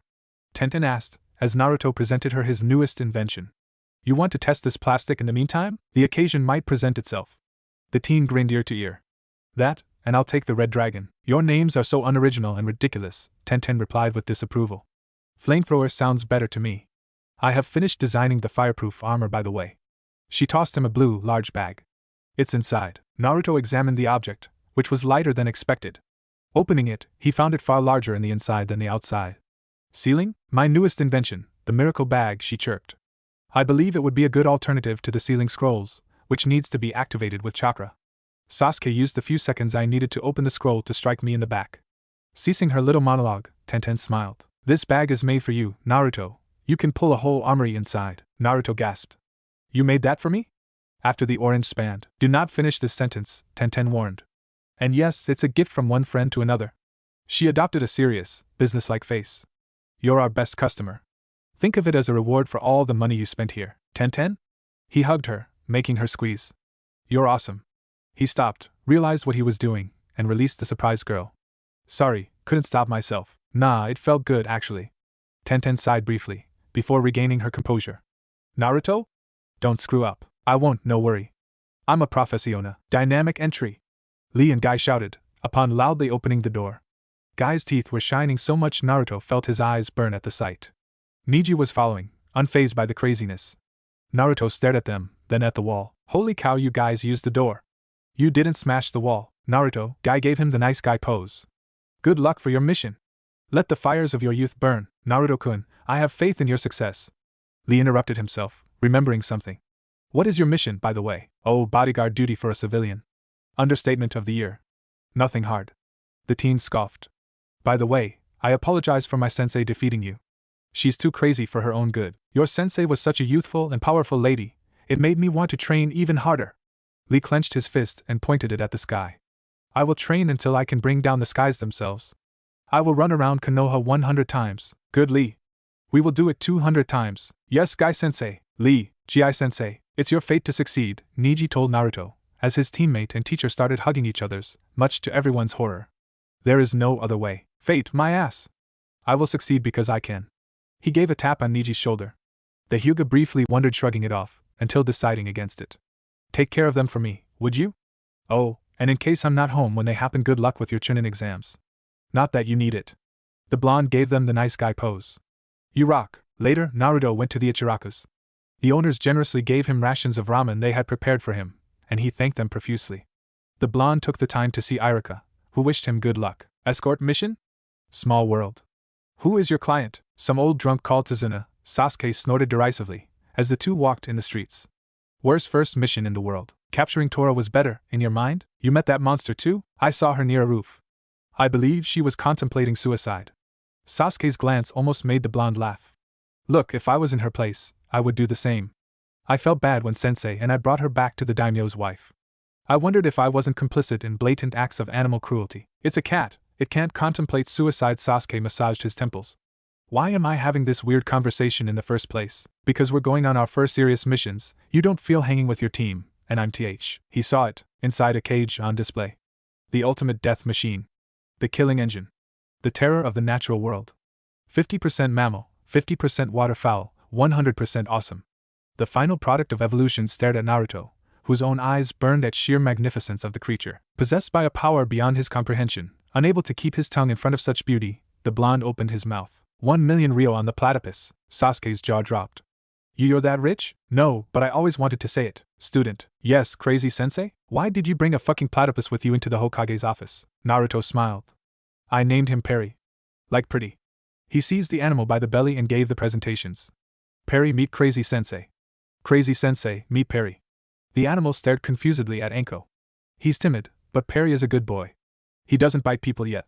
Right hand guard platypus, anyone? Interesting choice of pet, Cat noted, as Gecko gently took the platypus from Naruto's hands, petting it. The creature wavered its tail in appreciation. And the sandame? Trying his hardest not to laugh, Anko massaged her noose. The whole situation was humiliating. A Doberman, I can tolerate, it's nasty, vicious, and cool. A tiger? Badass. A snake? I would adopt you on the spot. A platypus? Are you kidding me? No student of mine shall be seen fighting next to this cosmic joke. You don't see the big picture, Crazy Sensei. Naruto shook his head in disappointment. Perry is a killing machine. It's the proof nature can be awesomely generous. It's a four-legged duck that can't fly. It's the proof nature has a sense of humor. Here again you can't see. Naruto intertwined his fingers. Perry can swim like a duck, bite like a snake, has the strength of a bear and the agility of a lizard. The animal reign's most awesome abilities were condensed and combined into the ultimate reptilian/mammal/bird. We humans rule only because platypuses are too lazy to take over. As Anko's expression clearly told she wasn't convinced, he grinned and put his ace on the table. Male platypuses produce a venom triggering all the pain receptors in a human body without killing it. A man once compared the pain of having an arm amputated as a cakewalk before the refined agony of platypus venom. Boy, I'm aware of that. But let's be honest, platypuses aren't really the best animals to fight with, unless you expect your enemies to die of laughter. You aren't bringing it on our mission. A platypus is too rare to be ignored, Gecko added, the hybrid creature purring in his arms. If people see you with one, you won't stay under the radar for long. Killjoy. Of course, Naruto was well aware of the importance of namelessness.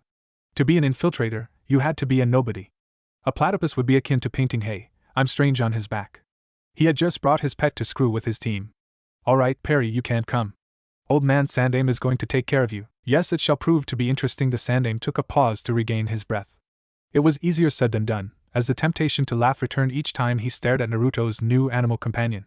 You four have all memorized the identities we forged. My name is Kaguya Sumireji, Anko started, bowing slightly. She had adopted a white and yellow dress of silk, fitting of the rich noblewoman she was impersonating. She had let her hair down, dyeing it black, and in Naruto's own opinion, it had made her looks go from sexy to beautiful. Her blue contact lenses added something ethereal to her aspect. Second daughter of a rich merchant of jewels with the daimyo's favor.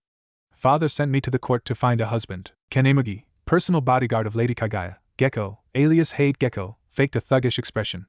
He was wearing a white iron armor covering his entire body, and wielding a long sword. His hair was red, and his eyes golden. With the sadistic smirk on his face, anybody would mistake him as a psycho for hire. I don't say a word unless allowed to. Come from Kusa's surroundings.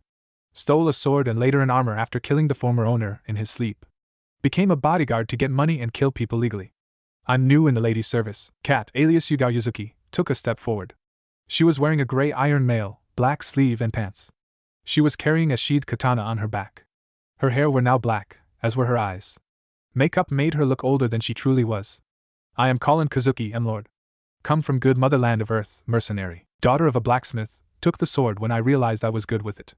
Got recruited by the old lady cause I learned to read and write. Been in her service for a year as bodyguard. My name is Lelouch Lamperidge, prince of the faraway country of Britannia. I'm secretly the S-rank missing Nin Zero, and I have an awesome plan to take over the land of fire with my sharing axe. Atlas, just messing with your mind, old man. The name Suzaku, sir, Naruto spoke with a coarse, foreign accent. Sarutobi had to admit, the boy was good. I'm the lady's personal servant. Do all the jobs she wants me to do. I've been with the old lady Sumireji for 2 years, after she found me in the street in her town. I was taught to read and write to make my work easier. The blonde had taken a red shirt and blue pants as his own disguise. He was wearing his orange jacket over these clothes, just in case.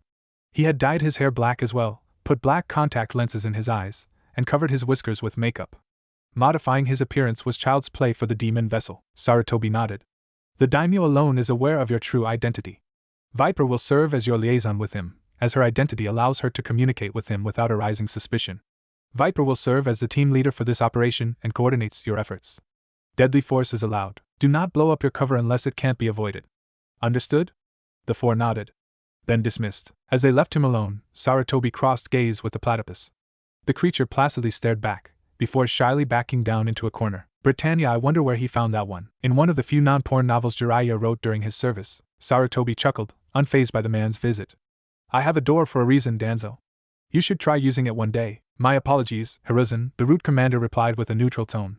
They were odd friends, yet Sarutobi had to admit the man's eternally stoic attitude was incredibly disturbing. The matter at hand is of the highest importance. My agent has sent me his report. I have had the confirmation Kabuto is an agent of Akatsuki. The Sandaime Hokage gave no sign he was concerned in the slightest. He seized the platypus and put it on his lap. The animal purred in appreciation, as Sarutobi started to caress his back, mostly to relieve the tension. Has your agent learned what they intend to do with the samples? Or the details of their operations against us? Their science division intends to replicate their bloodlines and create super soldiers. To what end? Danzo trailed off, Sarutobi picking the little hint of disappointment in his voice. His spy had infiltrated Akatsuki's core 10 members for years, without gaining any knowledge of their main plan or the leader's identity. As for their current operations, my agent is not privy on the details. Unfortunately, pain is quite secretive. Paranoia is to be expected from the leader of the Missing Nin Syndicate. Not just any Missing Nin Syndicate. The Missing Nin Syndicate. Konoha hadn't been aware of Akatsuki's existence until 1 year after the Uchiha massacre. The members went at great lengths to make sure nobody discovered they worked as a single organization, destroying any evidence that could blow up their secrecy. Jiraiya himself had no knowledge of it, and Danzo was affirmative. Akatsuki had been working in the shadows for at least a decade. According to the agent's reports, Akatsuki was at its core An alliance of 10 S-rank missing nin united under one goal: to take over the world, although some members were in it for personal reasons or to access the organization's resources. The agent had infiltrated this main committee after a previous member, Haydn, proved himself to be a liability and was promptly relegated to guinea pig status for his trouble. This was only the tip of the iceberg. Akatsuki had hundreds of bases, facilities, and hideouts implanted across each corner of the continent, thousands of agents ranging from weaker missing ninjas to bankers to power brokers, and financial resources as vast as one of the 5 main hidden villages. Truth to be told, Akatsuki was, in practice, a hidden village, one without frontier, banner, or a public face. The fact they managed to infiltrate Konohagakure enraged Sarutobi to no end. What was counterintelligence doing? Drinking coffee? Still nothing on pain? The elusive leader of Akatsuki was a mystery that worried the Hokage. Anyone able to impose his authority over 9 of the worst criminals in history was a threat. A large threat. Beside his codename? He participated in Aim's civil war and personally killed Hanzo and his private guard. On his own, it would take an army. My own students barely survived an encounter with Hanzo. No, scratch that. It wasn't an encounter, but a trashing in its purest form. They didn't land a single hint on the salamander. For a single man to kill him and his elite guard, he did it alone, or so I was told. I find this doubtful. Some elements hint pain may not be a single person, but a group of individuals sharing the name. Mere guesses, of course. Sasori, Zetsu, and maybe Kakuzu are the only people that might have answers to our questions, and none are willing to talk. Akatsuki's leader is a secondary problem right now. The protection of the daimyo is more pressing, doubly so since Akatsuki plans to destroy us. I know. If Akatsuki was indeed going to attack the daimyo summit, their goal was clear: exacerbate tensions between the two nations and spark a new Sunakanoha war. Diplomatic relationships with the Kazekage were good on the outside, yes, and Sarutobi wasn't fooled. The Yondaime was getting desperate to find funds due to his conflicts with the Wind Daimyo, and he would go to any length to get them. Causing a conflict wouldn't be a big deal for him, and Akatsuki would no doubt gain some profit from a war. Hence I have to ask. Danzo sat in the chair in front of the desk, glaring at Sarutobi's own seat. The war hawk dreamed of taking over Konoha since the Sandaime's election, and never bothered to hide it. But he was loyal to the Hokage first and foremost. He had the option of furthering his ambitions at the sake of the village's prosperity, yet didn't betray his former teammate. Danzo narrowed his lone eye. Why did you send 2 unstable, unreliable loose cannons on such a crucial mission? Danzo didn't need to raise his voice to make his displeasure clear. Sarutobi scratched the platypus back, surprised to discover it had fallen asleep. Anko and Naruto are more competent than you think. You underestimate them. We already had a conversation on the subject, if I remember. You overestimate them, Danzo shot back. Mitarashi has psychological baggage rivaling Hataki's, is unreliable in teams, and her curse seal makes her a potential sleeper agent for Orochimaru. Uzumaki has the ability to destroy mountains and none of the wisdom needed to handle that power properly. He had luck you defused the situation with the clans he insulted, after going along with Mitarashi's stupid bet. Hayashi and some are bitter. It was unnecessary and stupid of him to attack their children and not expect retaliations. He is a mere child. Here again, you make the mistake everyone does with Naruto. There is nothing mere about that child. You should have understood with the Forbidden Scroll debacle. Danzo groaned. I admit he has flaws. He has to mature, yes, but weren't we rash back in our youth? In time, he will become one of our best ninjas. I have faith in his potential. Sarutobi intertwined his fingers. It was a tick of him, the gesture he abused to patronize people. Naruto had managed to mimic it to near perfection. As for Anko, she has proved her worth 100 times. Tsunade herself confirmed the curse seal cannot allow information transportation or remote control. She completed nearly 100 A-rank missions, 2 S-rank, and spent 2 years as a cover agent in Kumo and completed her work flawlessly. What other proof do you need to finally accept her promotion as a NBU? I won't reconsider as long as Orochimaru breathes. She's a time bomb, Sarutobi. And if by some miracle, you were right all along, it doesn't change much. Mitarashi is psychologically disturbed. How can you trust her to teach our best weapon? Sarutobi glared at his former rival. Best soldier. The icy tone made Danzo scowl. What were my other options? Tenzo? He has been missing in action for a year, probably dead. Kakashi? He admits himself he couldn't use the Sharingan for more than 10 minutes, let alone suppress the Kyuubi. Jiraiya? We both agree this would be unwise. As far as I know, Manda is the only summon that has a reasonable chance of restraining Naruto if the Kyuubi takes over. Danzo snorted. She is of poor influence on your best soldier. The war hawk took malicious pleasure in stressing the word. On the contrary, he is of good influence on her. Sarutobi chuckled lightly. Don't you understand? They are incredibly similar, and both outcasts in their way. Misery loves company. The way I see it, they will be an excellent 2-man squad in time. They won't stand a chance against Akatsuki. Unless doubt took over Danzo's heart. What do you have in mind, you crafty monkey? Oh, nothing. Sarutobi grinned ear to ear, deeply unsettling the route's leader. Nothing at all, land of rivers. The travel hadn't been much the hassle. Due to their cover and to avoid being identified, the group had to move the civilian way, on foot. It suited Naruto. He wouldn't have to run after his allies, unable to jump from tree to tree as easily as ninjas and monkeys. Both Gekko and Cat had been pleasant company. Gekko was a stoic, calm and composed man. Naruto had yet to see him raise his voice. He was quite friendly, in an aloof way. Cat was warmer, obviously a good friend of Anko, and closer to Gekko, if their respective body language was to be believed. Nice tattoo. How long have you been in the NBU? Naruto snickered at the trio's expression. Yes, I can see it. People with this special tattoo can see it on fellow wearers. Otherwise, a powerful illusion makes it invisible, unless it's a genjutsu expert. Pity it doesn't work on me, Anko immediately understood. Genjutsu manipulated the target's own chakra flowing through the brain to trap him in an illusion. However, as Naruto had no chakra at all, he was completely immune.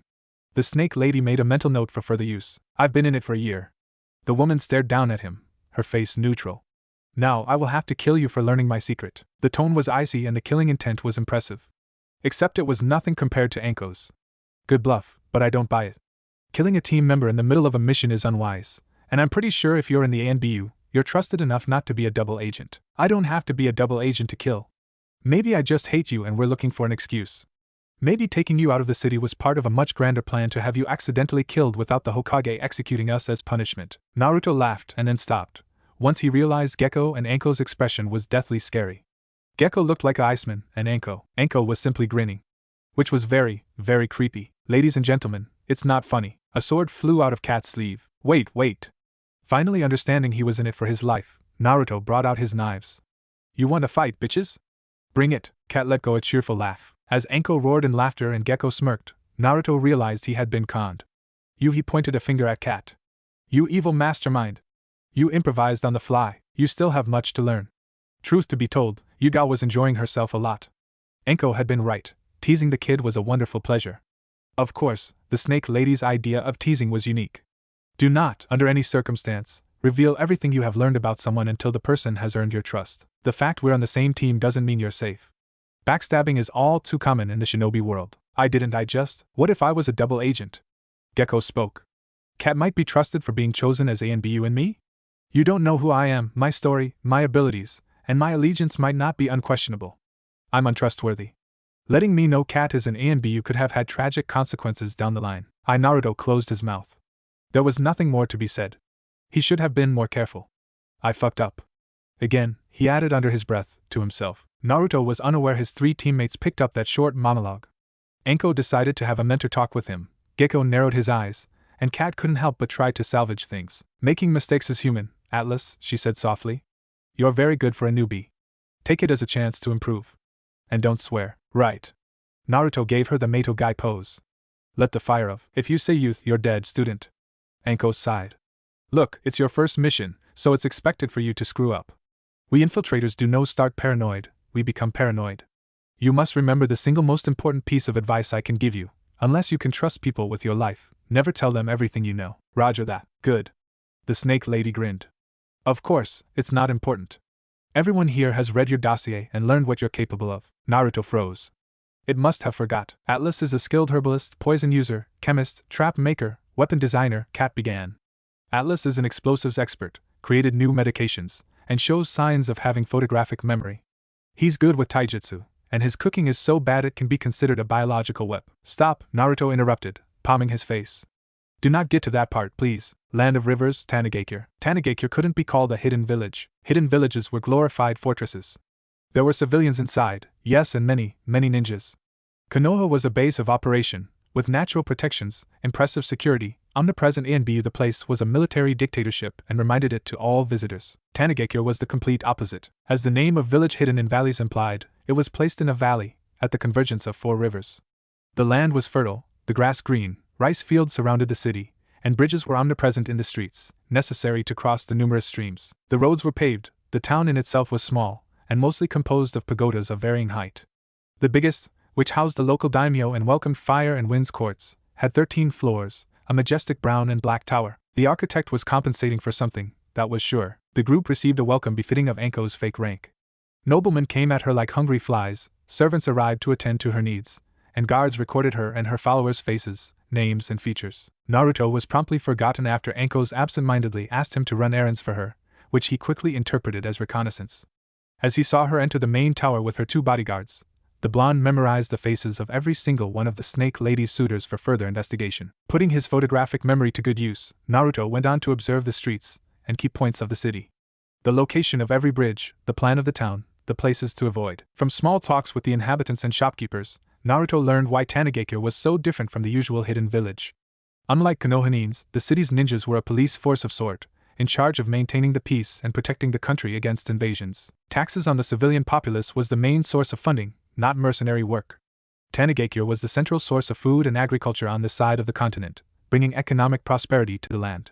Rivers had been invaded only once and benefited from the protection of fire and wind, so militarization wasn't necessary. In fact, the populace considered it a waste of time and money. After 1 hour of reconnaissance work, Naruto's tranquil walk was interrupted by a scream. He turned around in an instant, his instinct kicking in. The blonde was welcomed by a surprising and distasteful sight. A teen. Black hair, his face against a wall. 2 thugs beating him up. No police nearby to rescue him and prevent Naruto from hesitating between maintaining his cover and doing the right thing. Hey, he was Naruto Uzumaki. He could do both. Punching the first guy from behind, Naruto knocked him out in 1 blow. The other thug stared at the newcomer, froze for a second, and received a knee hit to the genitals. The teen seized his hair and tossed him to the ground, proceeding to beat the crap out of him. The blonde consciously faked a crude, unprofessional trashing. He would look like a heroic, normal bystander, not a ninja undercover. "You're all right?" Naruto asked, offering a hand to the victim once his attackers were out of action. "Thanks," the guy replied, accepting the help.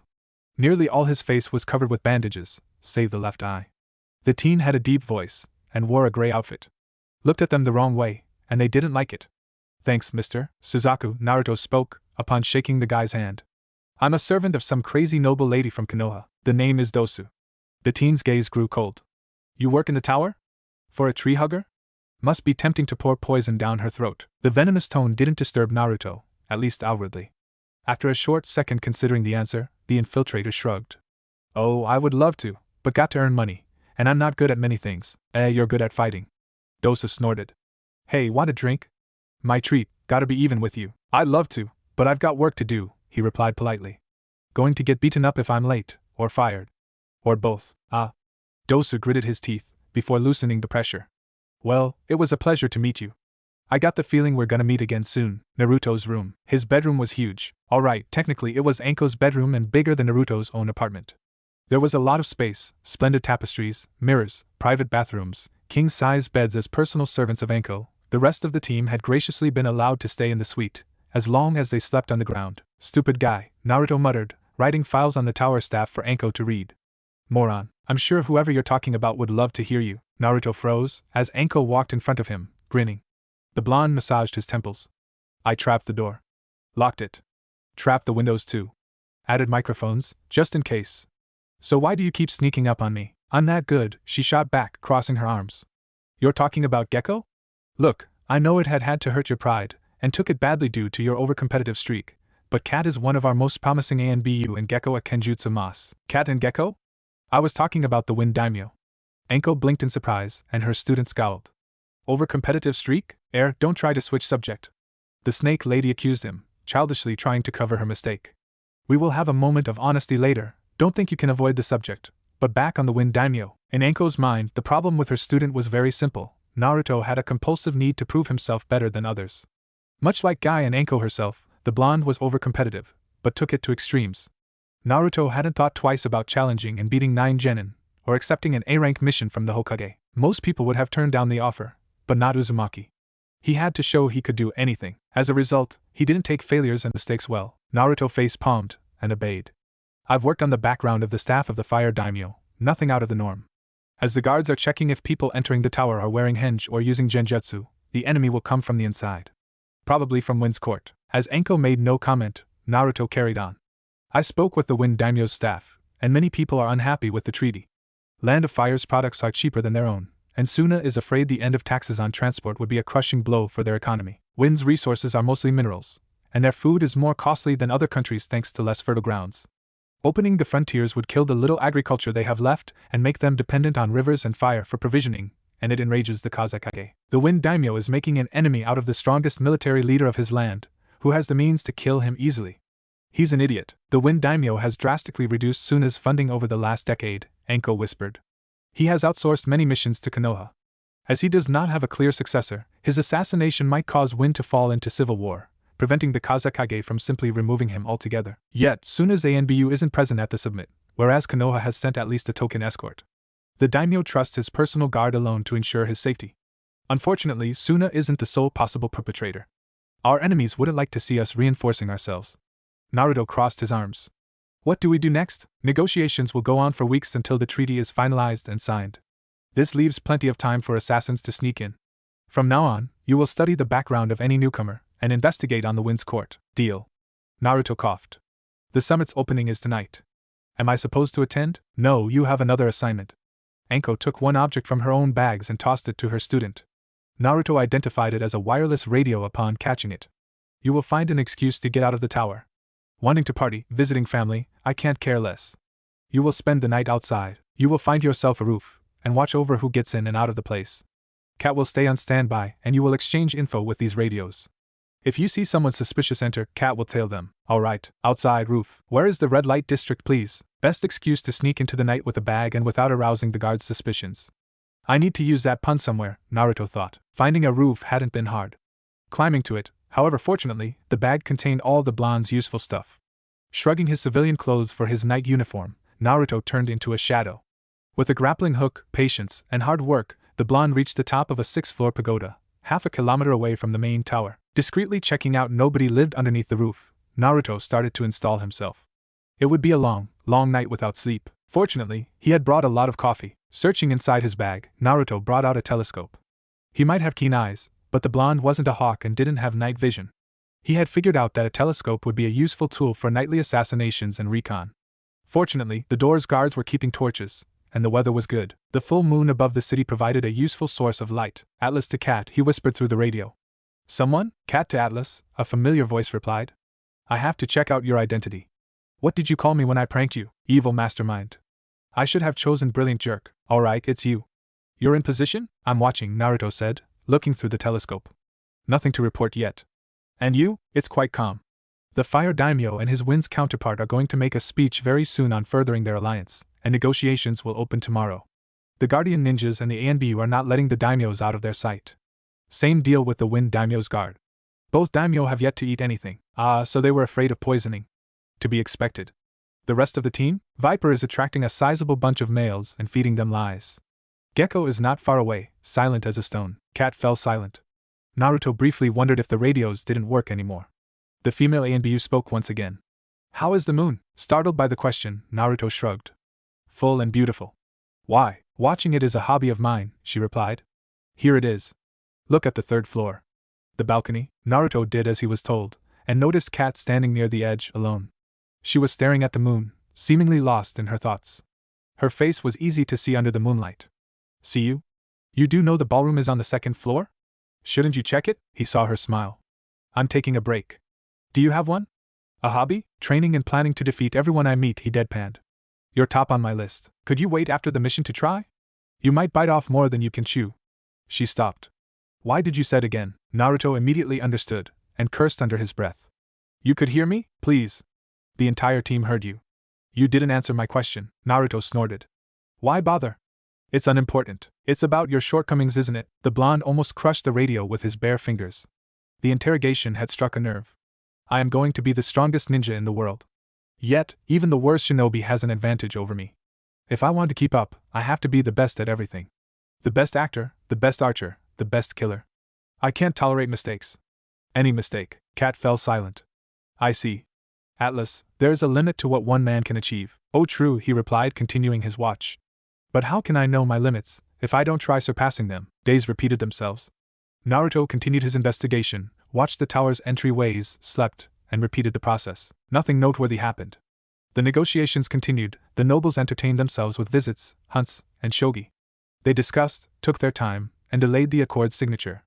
Enko and company gathered as much information as they could on the staff and court. Half of it belonged to the daimyos themselves, and the rest was above suspicions in theory. But since the unseen blade was the deadliest, the team was keeping an eye on everyone. However, there were main suspects. Enko had noticed at least 3 people who had definite reasons to dislike either of the daimyos present, be it because they lost family thanks to Konoha, or out of rampant nationalism. In Naruto's mind, the attack would come from Suna itself. The Kazekage hated his leader with passion and wouldn't find seeing him gone. Overall, the mission was pretty boring, and Naruto was seriously getting impatient. It changed when he met Dosu again, at the exact same spot he saved the boy from being bullied. "Tell me, Suzaku," he started, "would you wish to be a ninja? To be strong?" The blonde laughed. "For the power to walk on water? I would do anything. Unfortunately, it's an impossible dream." Dosu glanced around himself, and started whispering to his ear. "Not anymore."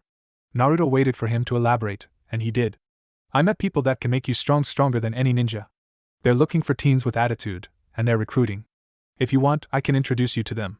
They might give you a chance." It sounded shady and was probably a joke, but Naruto had nothing better to do with his time. It may prove to be amusing.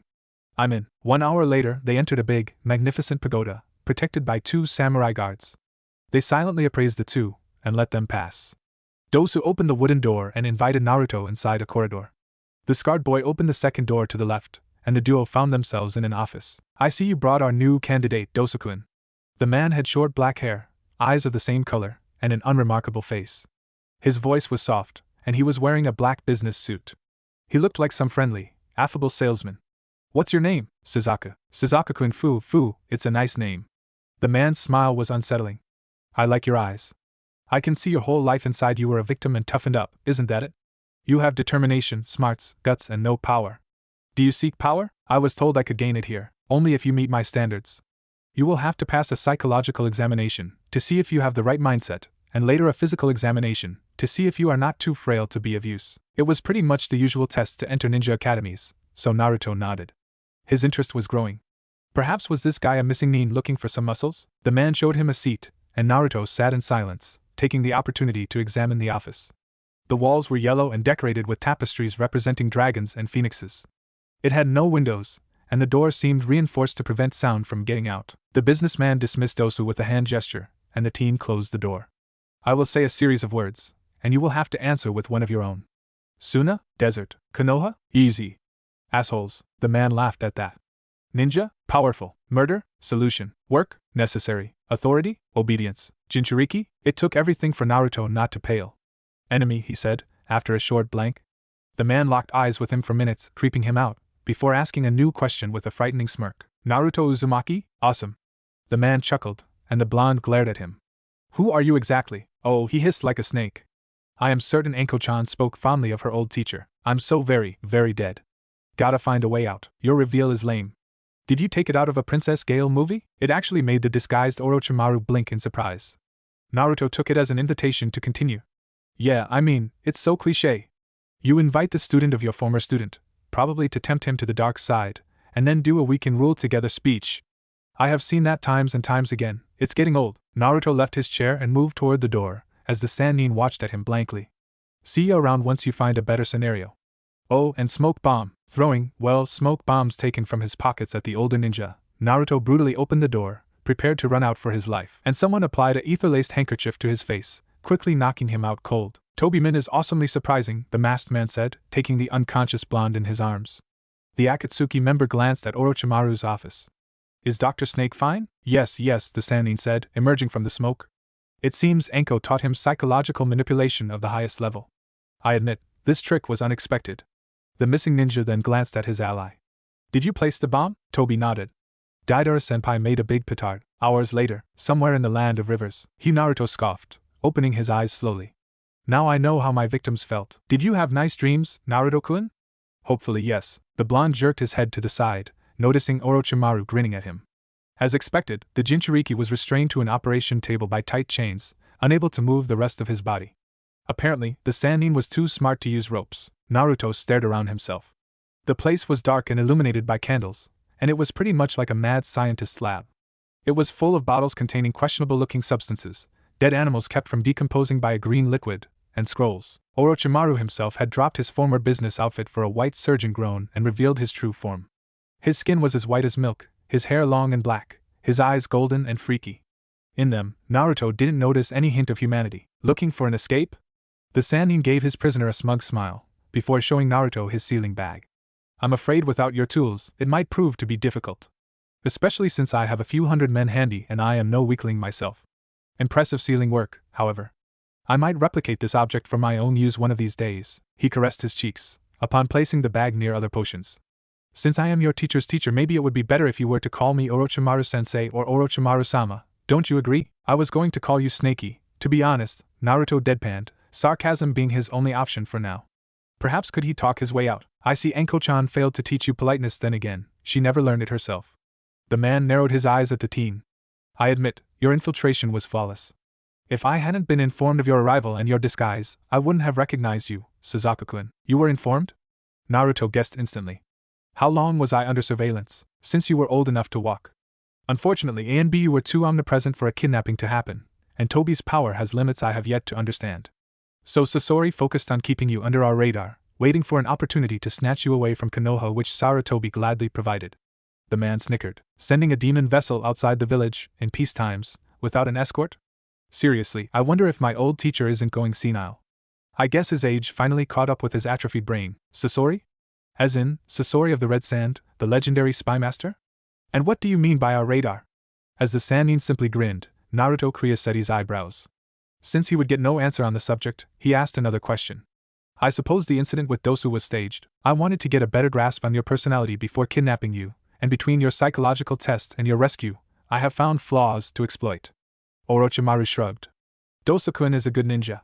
Obedient, reliable, courteous. I thought you would get along, and when he would give you an offer, you would walk into a trap without much forethought. If you were watching me, why didn't you kidnap me sooner? And why are you taking me? To extract the Kyuubi? Orochimaru searched in his substances. Why now, you wonder? The confusion caused by the bomb will occupy Konoha, instead of your disappearance. Bomb? As for why we want you, Orochimaru trailed off, blatantly ignoring the question. To be honest, Naruto-kun, I didn't care about you in the slightest, until I learned Enko had taken you under her wing. Is she doing well? Reports on her tend to be conflicting. Sometimes they say she's a sexual deviant, and others explain she's never seen with anyone. Naruto glared at the missing nin. I don't know what happened between you and her, but apparently it wasn't nice. Don't pretend you care to gain my sympathy. Enko was my finest student, the man replied, bringing it out a syringe and filling it with a solution. It was a green serum, kept in an iron canister, which Orochimaru closed right after finishing his work. Did you know she was the top kunoichi of her year? Her grades were even better than those of Niji Hyuga and Sasuke Uchiha. She never disappointed me. Out of 10 people, she was the only one to survive my cursed seal. It was impressive. Curse seal, gotta remember that term. And yet you abandoned her. Well, yes. Orochimaru chuckled callously. I could have killed her to cover my tracks, but it would have been a waste of human worth. I couldn't bring myself to kill her. Since she was unfortunately too traumatized by my latest experimentation, I was forced to leave her in Konoha. Is it so hard for you to imagine I might be interested in learning how my legacy is doing? I am a sentimental man. Sentimental man? Naruto snorted at the blatant lie. You don't see her as a person, do you? You're just curious about what happened to your guinea pig, perhaps. The Sannin turned around, the syringe ready. To return to your question, an extraction would take too much time, and to train a container into using the Kyuubi's power is bothersome. So, we want to recruit a full-grown Jinchuriki. You. With enough body alterations, you will be able to master the Bijuu's chakra and use it for our benefit. Naruto grinned. It would be a pleasure to join you. I never really liked Konoha anyway, since they, hated my guts since I was born. Free me, and I'm all yours. Orochimaru smirked. I would be a fool to trust someone so happy to switch sides. Fortunately, we have many means to turn you into an obedient soldier. Like, for example, Guy and his team may never return from their next mission outside Konoha's walls if you try backstabbing us. The Sannin leaned over Naruto's face to better read his reaction. The blonde managed to keep a straight face. Oh, the hell does he? Yes, I have been under watch. Fuck, Kumo hasn't forgotten the Hyuga affair. One word from me, and they will send a squad after this prodigy and his team. Oh, and what are their names? Yes. Orochimaru licked his lips. Tuchi and Ayam, isn't that? Civilians are always vulnerable to accidents. It would be a shame if they were to fall down some stairs and break their necks. Truly a shame. The Konoha would have enjoyed wiping that grin from the bastard's face, if he could have gotten past these chains. All right, he said, understanding the man wasn't above killing one of his loved ones to see whether or not Naruto cared for them. What do you want? Oh, nothing hard. Killing people, launching Bijudama on targets, that sort of things. Of course, you will be handsomely rewarded. Orochimaru showed him the syringe. You came here for power, didn't you? Here it is. Naruto glanced at the liquid. What is that? Ooze? I was told you were unable to use chakra, Orochimaru whispered softly, his prisoner scowling in answer. Here is the cure to your condition. This is a serum composed of enzymes, modified proteins, and special cells. A performance enhancer developed to create super soldiers, the new stage of the cursed seal. Codename Samsara. Sasori was always good with nicknames. Naruto glanced uneasily at the substance. A performance enhancer? How is it supposed to help me? He asked, unable to hide the hint of interest in his voice. It will allow your body to achieve its true potential, and no doubt it will cure your ailment. The scientist prepared to pierce Naruto's skin. Of course, there are side effects. Like a dependence on the product. Yet another way to make certain you will obey. Naruto tried to free his arms from the chains, in vain. Orochimaru raised his tool. An earthquake shook the room, and the Sannin staggered. The man groaned, and touched a ring he had on his hand. Deidara, what is happening? He spoke to thin air, making Naruto doubt his sanity. Unless it was sensor-induced communication. Yamanaka were able to pull it off. Orochimaru's expression progressively worsened, until he was seething with rage, and then he grinned devilishly. I see. He released his grip on the ring, and posed the syringe among other solutions. If you will excuse me, Naruto-kun, he said, leaving the blonde's sight, it seems my old teacher has decided to pay me a visit. Please stay quiet while I welcome him. Naruto heard the sound of a door closing. He glanced at his sealing bag. If only he could reach it, it would be easy to get rid of the chains. Minutes passed, and a few earthquakes shook the room in quick succession. It seems the old man managed to track me, he thought. But so fast he was supposed to be in Konoha. Coming to the land of rivers in such a short time, there is only one possibility. Naruto had been a bait. Old man, you magnificent bastard! The prisoner shouted to himself, in awe before the ruthless plan. You knew Orochimaru knew I would be sent to the land of rivers. Sarutobi never intended for his protege to help foil the daimyo's assassination simply to attract the snake's attention and trap him. The Hokage must have a way to track me down, the shinobi guessed. Maybe a function of my seal. He heard the door opening, and someone walked into view. Although she was wearing a cat mask and the standard ANBE uniform, Naruto instantly recognized Cat. Before you ask, no, I haven't been molested, the blonde joked. Wait, she said, unsheathing her tanto, I will free you. What happened?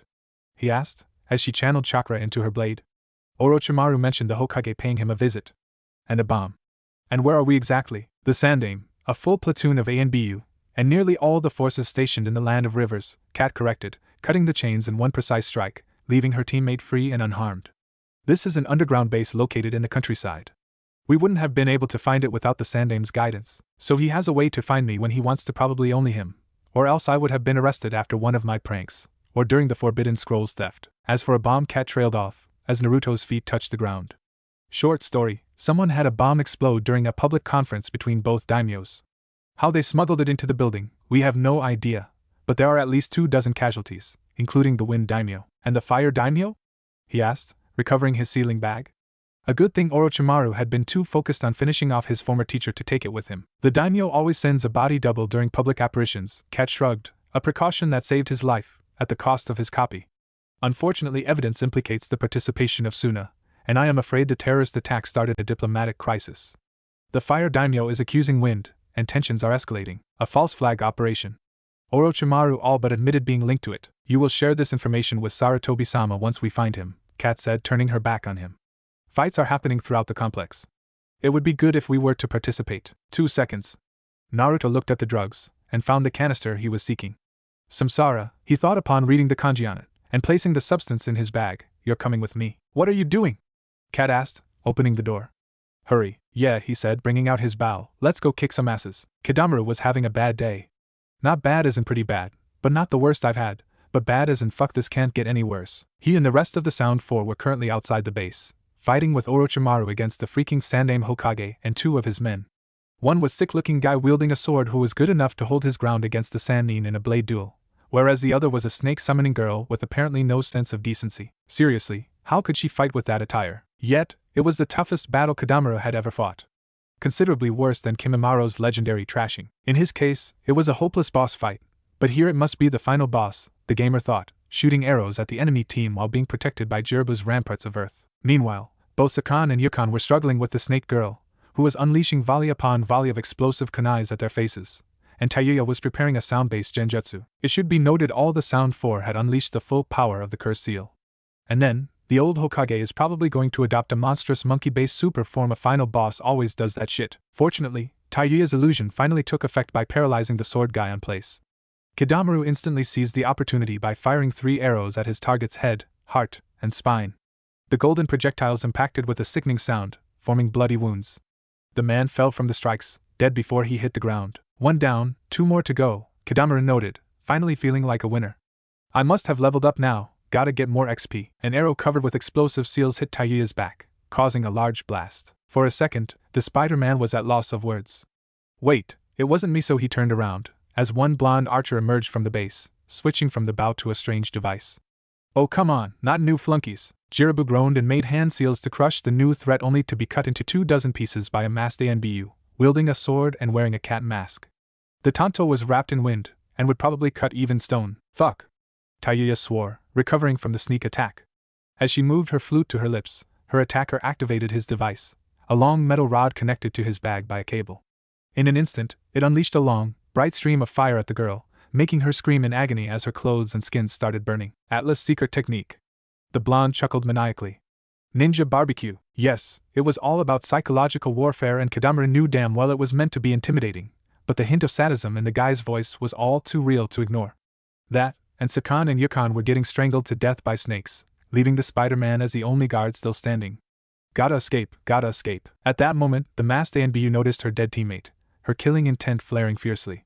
She stared at the golden arrows, then at Kadamura's bow, and finally at his face. I'm so screw was his last thought before the sword of a very angry woman sliced him in half. And it started so well, Orochimaru inwardly cursed, dodging a blow from his sensei's monkey staff.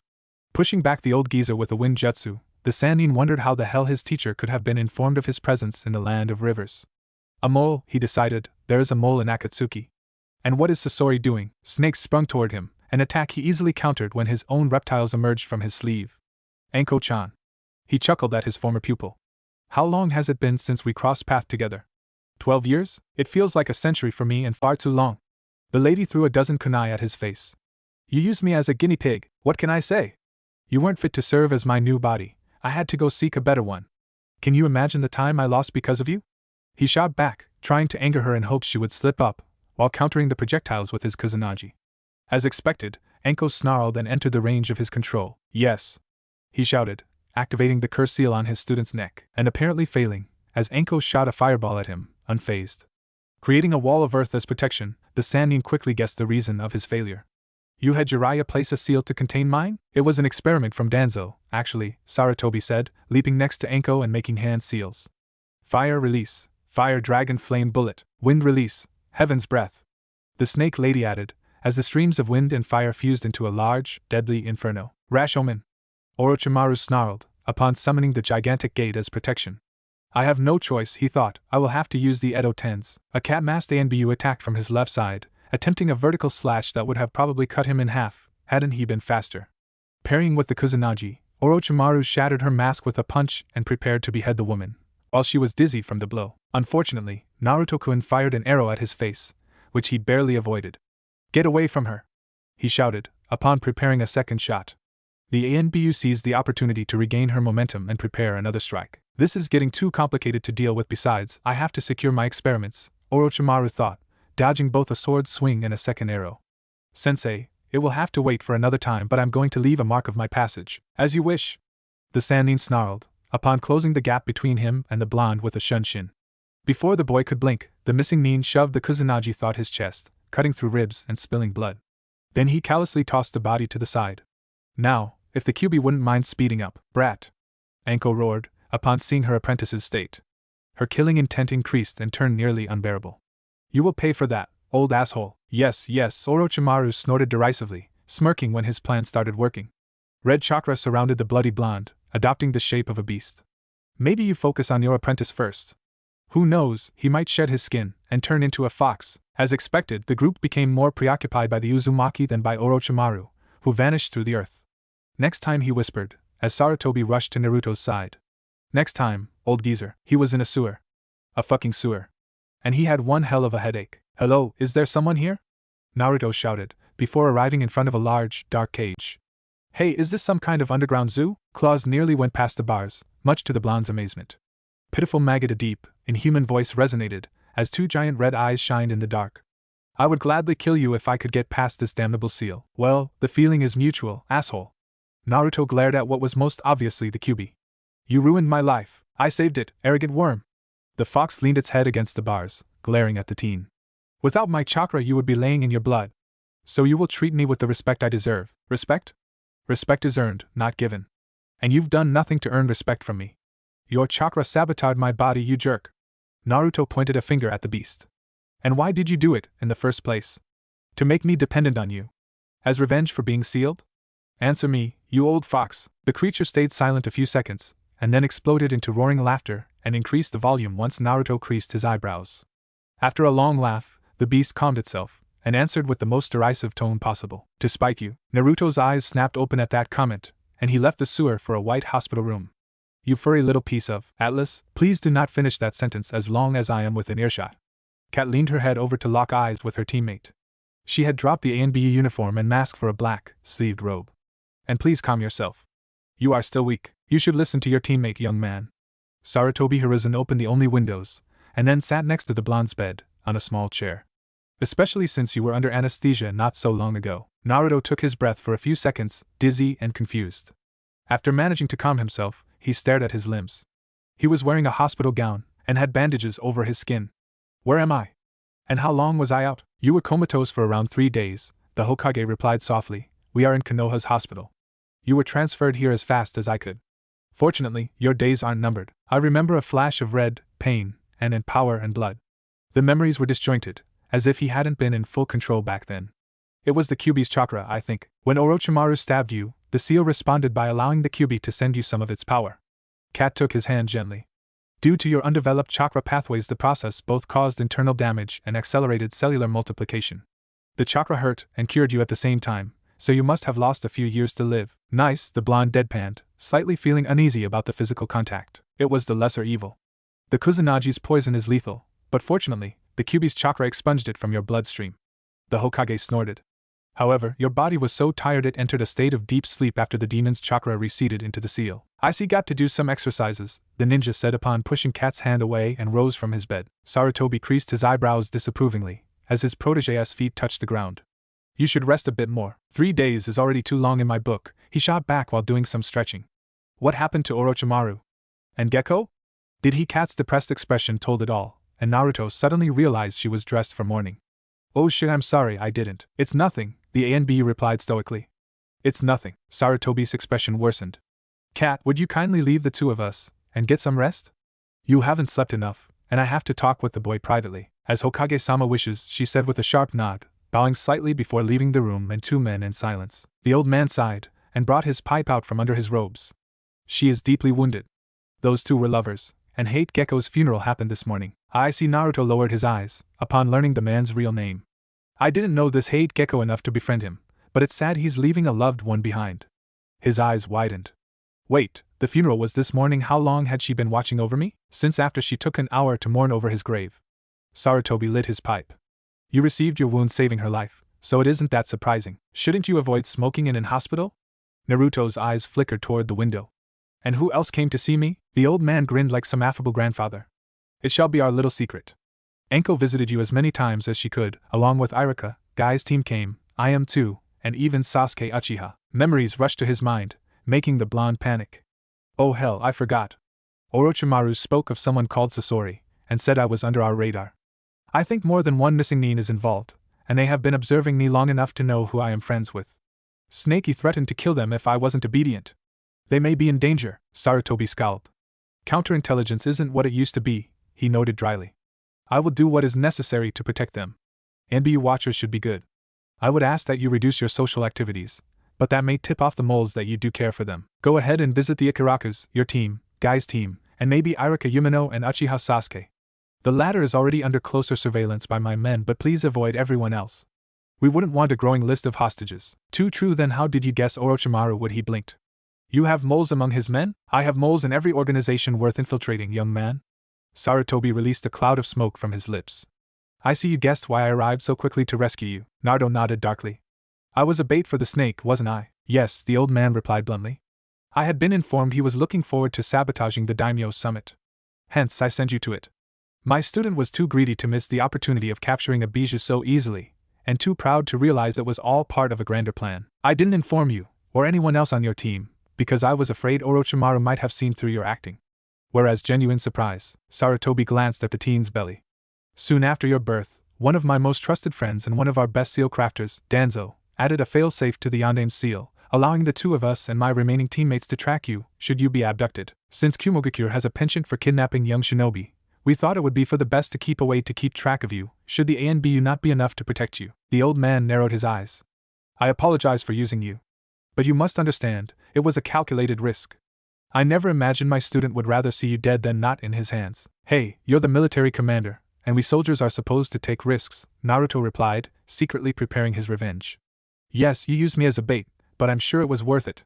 If I want to be in the NBU, I have to expect being sacrificed for the big picture. Sarutobi blinked. You are taking this far. On a whim, Naruto attempted to kick the Sandaime between his legs and hurt his feet. Ouch! He cursed, as the Hokage grinned ear to ear. It feels like iron. These are steel underpants, the old man corrected proudly. You don't think you're the first who tried this dirty trick on me, do you? My baby grandson attempted that a week ago. He let go a disappointed sigh. I expected a better prank from you. Sorry, I was in a rush. Naruto sat on his bed and massaged his foot. I will do better next time. Yes, I'm angry to be turned into a pawn, but since I'm pretty sure the plan paid off, I won't complain. You're the boss, it's your job to make difficult decisions. Unfortunately, a difficult choice is a possibility all ninjas can face, Sarutobi whispered sadly, and if you are to serve in the NBU, you will struggle with it your whole life. The plan was a heavy blow to Orochimaru's activities in the Land of Rivers. His private guard has been exterminated, his staff captured and being interrogated, and his installations secured. Unfortunately, my old student got away, and his research findings were smuggled away during the fighting. Except that substance Naruto kept to himself. He would have to give it to the Hokage if he were to talk, and he had plans for it. Orochimaru all but admitted being the one who bombed the summit. Ah, so you were informed truth to be told, even if I were to inform the Kazekage about it. Without any evidence to back it up, he would not believe me. He thinks we caused the bombing and put the blame on Suna as a pretext to start a conflict, or as a ploy to increase frontier taxes to further wrecking his land's economy. The Hokage snorted. Diplomatic relationships are such a mess. With enough luck and efforts, we might avoid a conflict, but my student has successfully weakened the Konoha-Suna alliance. Alright, what do we do next? I will take care of a delicate diplomatic crisis, the old man chuckled. You, on the other hand, will take a break, until I find you a new mission to undertake. You will receive payment for an A-rank mission due to your services and an additional reward. The teen raised his head in interest. Which is? I was told you asked Enko about your heritage. Time stopped for a split second, before Naruto found the strength to answer with a nod. Why are you keeping it a secret? Because I thought you didn't have the maturity yet to accept some distasteful facts about your family. Sarutobi intertwined his fingers. But the more I see you, the more I think you are ready. However, I must warn you, you won't appreciate everything I'm about to reveal. I'm not some kid whining when told painful truth. Naruto crossed his arms. Enko told me the home of the Uzumaki clan, the land of whirlpools, sank for no reason. A reason called Bijou. The Hokage lit his pipe and brought it to his lips. The Uzumaki and Uzushigakure had developed sealing arts with the potential of calling entities like the Shinigami, or binding the Kyuubi, and foreign countries had grown afraid of them. The Sanbai, the three-tailed turtle, destroyed Yuzu with a gigantic tidal wave. I am convinced the third Mizukage released the beast for this purpose, although I cannot prove it. Where there was once a proud nation and people, only floating ruins and eternal whirlpools remained. So the Yondaime did indeed copy their techniques? He was taught these techniques by your mother, Kushina Uzumaki. Naruto's eyes widened at the name. She was one of the few survivors of the disaster, and she came to live in Konoha later. She was a close friend of Minato Namikaze, and the old man dropped the bomb. And she was the Kyuubi's former prison. The former she was a Jinchuriki, as was Mito Uzumaki, the wife of the first Hokage. Sarutobi shrugged his shoulders. Uzumaki and Senju had close bonds, before both clans nearly died out. Hashirama's wife followed him to the Valley of the End, and when Madara Uchiha controlled the Kyuubi to kill his rival, she had it sealed in herself. Later, at the end of her life, she passed the burden to your mother in secret. Few in the shinobi world were aware of this. The Sandaime nodded. Uzumaki are gifted with a strong life force and longevity. As such, they make the perfect containers for the tailed beasts. I cannot be sure you inherited this blessing, yet, the family curse was passed to you when you were born. But if my mother was the previous container, Naruto trailed off. Then how did it escape? The seal was weakened during her childbirth, Sarutobi said. I cannot be sure of what truly happened, due to a lack of living witnesses, but it appears the seal broke soon after your birth, and the Kyuubi was unleashed upon our city. The Yondaime was overseeing your birth, and managed to seal the beast into you before it could destroy all of Konoha at the cost of his life. Sarutobi carefully left out some details about the other side of Naruto's family. The ninja was still recovering, and too much information might cause him to commit thoughtless actions. So my mother was a Jinchuriki must explain I couldn't find anything on her by myself. Naruto raised his eyes. Do you have a photo? A picture? I have a few I was keeping for you, when you were of age. Come to my office tomorrow, and I will give them to you along with her dossier. Sarutobi sighed. Since her home was destroyed during the Kyuubi's rampage, I am afraid it's the last mementos we have from her. Although he was angry at the man to have withheld this information for so long, Naruto realized something was amiss with the Sandame's explanations. The fact my mother was the former prison of the Kyuubi's prison does not strike me as distasteful. I mean, if she was willing to run the risk of releasing the beast by bearing me, she must have loved me a lot. Sarutobi smiled kindly. Indeed. She loved you with all her heart. He placed his pipe on his lap, his expression turning serious. As for the distasteful facts, you are not the only descendant of the Uzumaki still alive to this day. There is another confirmed as such. Your cousin, actually. Naruto froze. Another? I still have a living relative? You share the same grandfather, Sarutobi explained, scowling. But he is a renowned war criminal and mass murderer wanted across the continent. I was afraid if you were informed too early, you might foolishly try seeking him out for knowledge I did not have and face a terrible fate for your trouble. War criminal? The fact his only relative still alive belonged to such kind was shameful and painful. Would you mind giving me his name? You have been too careless, Orochimaru. And why did you harm the Uzumaki? You were supposed to keep him safe until I could speak with him. The Sannin snorted at his partner. If he had come faster to the base, none of this debacle would have happened. I was curious about Enko, and I wanted to make clear we had the means of causing him pain, should he defy us. I couldn't guess my old sensei had put a tracker on him. As for the wound, I wished to see if he could be of use to us, by tapping into the Bijuu's chakra. Sasori narrowed his eyes dangerously. You have wasted some of our aces, he complained. You have revealed sensitive information that should have stayed between the two of us. Especially the samsara, the bomb, and the fact we have eyes in Konoha. Pain will be very, very angry. Although Orochimaru couldn't care less about his superior's comfort, Leader was a force to be feared and handled with care. On the contrary, it will benefit us, he replied. Konoha will think we placed the bomb on our own and as such, will not suspect the Kazekage of being in our pocket. The invasion will be facilitated. This is a risky game you are playing, the puppeteer countered. It could have gone wrong in many ways. There is no victory without risk. One must know how and when to gamble, unlike my old teammate. Orochimaru crossed his arms. As for our eyes in Konoha, Sarutobi-sensei will drive himself paranoid trying to identify them, without success. In the same way, Leader will be obsessed with finding Konoha's mole. Sasori nodded gravely. Only the 10 rings were aware we intended to attack the summit.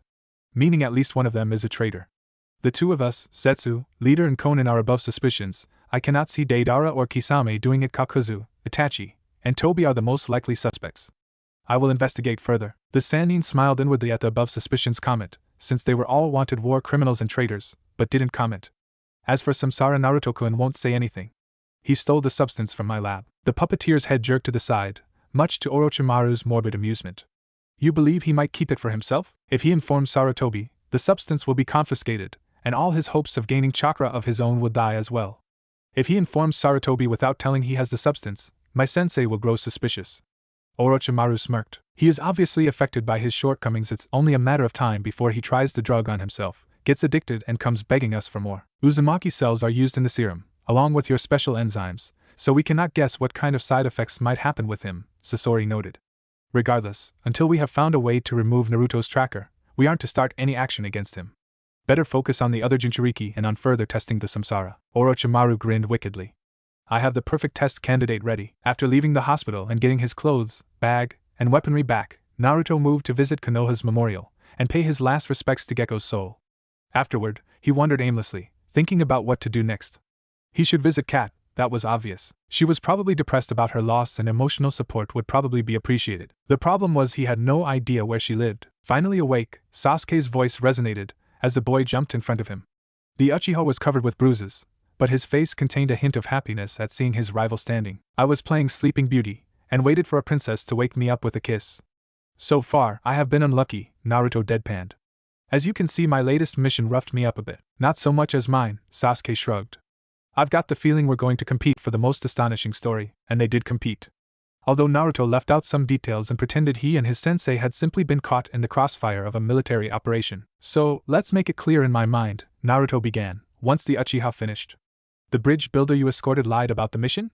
In fact, he was targeted by some powerful businessman who had taken over the Land of Waves by installing a blockade? And Sai managed to send a message to Konoha about the situation with an animated painting? Sasuke nodded. And Gato sent Zabuza of the Mist, one of the most notorious missing nin from Kiri, to kill Tazuna?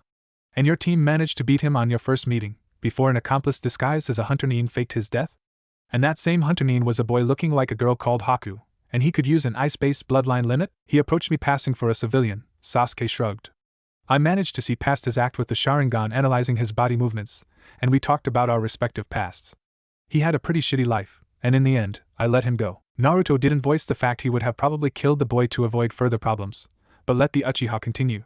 He and Zabuza attacked the bridge later, but Team 8 and 10 had arrived by the time and then, predictably, you wasted these two. Kakashi managed to kill Zabuza with a ball of lightning, while Kurenai was trapping him in a genjutsu.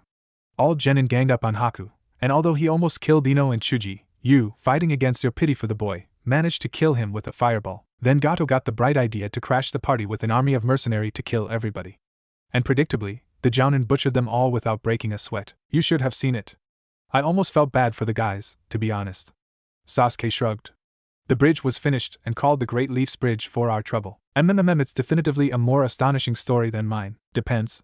You participated in an operation against the second greatest missing nin of the Leaf, killed one member of his private guard, got stabbed by Orochimaru defending an ANBU and managed to live the tale about it, Sasuke resumed. It's a lot more impressive. Well, to be truthful, I kind of shot that girl in the back and burned her alive 2 seconds later. Had it been a straight duel, I think she would have kicked my ass. And getting stabbed is nothing to brag, he stopped, upon noticing a familiar pink-haired girl approaching. Sakura-san. How are you? Naruto-san. Her displeasure was clear. Judging by her eyes moving at Sasuke, she had probably planned to hang out with him and been surprised by the blonde presence. I am fine, thanks. Still angry at me for defeating you? Naruto guessed, causing her to scowl. Nothing personal, it was a bet, and I had something to gain out of it. I had nothing against you. It's not to me you should say that, she complained angrily. It's to Hinata. It actually made the blonde blink. What about Hinata? She just fainted on the spot before I could do anything. Sakura stared at him blankly. You have no idea she has a crush on you, do you? Naruto laughed at that and stopped upon realizing she was serious. Oh, come on. She, the Hyuga heiress, having a crush on me? The no-name dropout? Suddenly, the fainting made sense. The girl had an abysmal lack of confidence in herself, and certainly, the fact he even approached her had been too much to bear. Yes, Haruno confirmed, the one girl that had a crush on you. And due to her loss to a no-name dropout, I was told her clan was punishing her with extra training. Naruto paled. So, I humiliated a girl with no confidence who had a crush on me and I didn't realize it until now. Dumbass, Sasuke summed it up nicely. The Hyuga compound was a nice place where to live, in Hayashi's not-so-humble opinion. It was large, peaceful, with a huge garden, ponds, and training grounds. Only Hyuga were allowed entry into this sanctuary away from the troubles inherent to great cities. Hayashi, head of the Hyuga clan, was currently overseeing his eldest daughter's session while drinking some tea. Hinata was sparring against Niji and losing badly. Not that it was surprising. Hizashi's son was a genius, and Hayashi's daughter a constant disappointment. After her humiliating defeat against the Kyuubi's Jinchuriki, Hayashi had increased the pace of her training and took all her free time away. In his mind, he had been too lenient with her, and should have pushed her harder. The fact he had focused too long on Hanabi had left him blind to his eldest child's shortcomings, and he intended to correct that. If a team without chakra could defeat her so easily, then she would get killed quickly on the field, and Hayashi wouldn't lose a family member ever again. The session could have gone peacefully, but then a blonde cockroach crashed it without warning. Excuse me, the Uzumaki scoffed, appearing out of nowhere. Can I interrupt this for a few minutes? Hayashi glanced briefly at the teen in anger. How could he have passed the security so easily? What were the guards doing? What do you want, Uzumaki?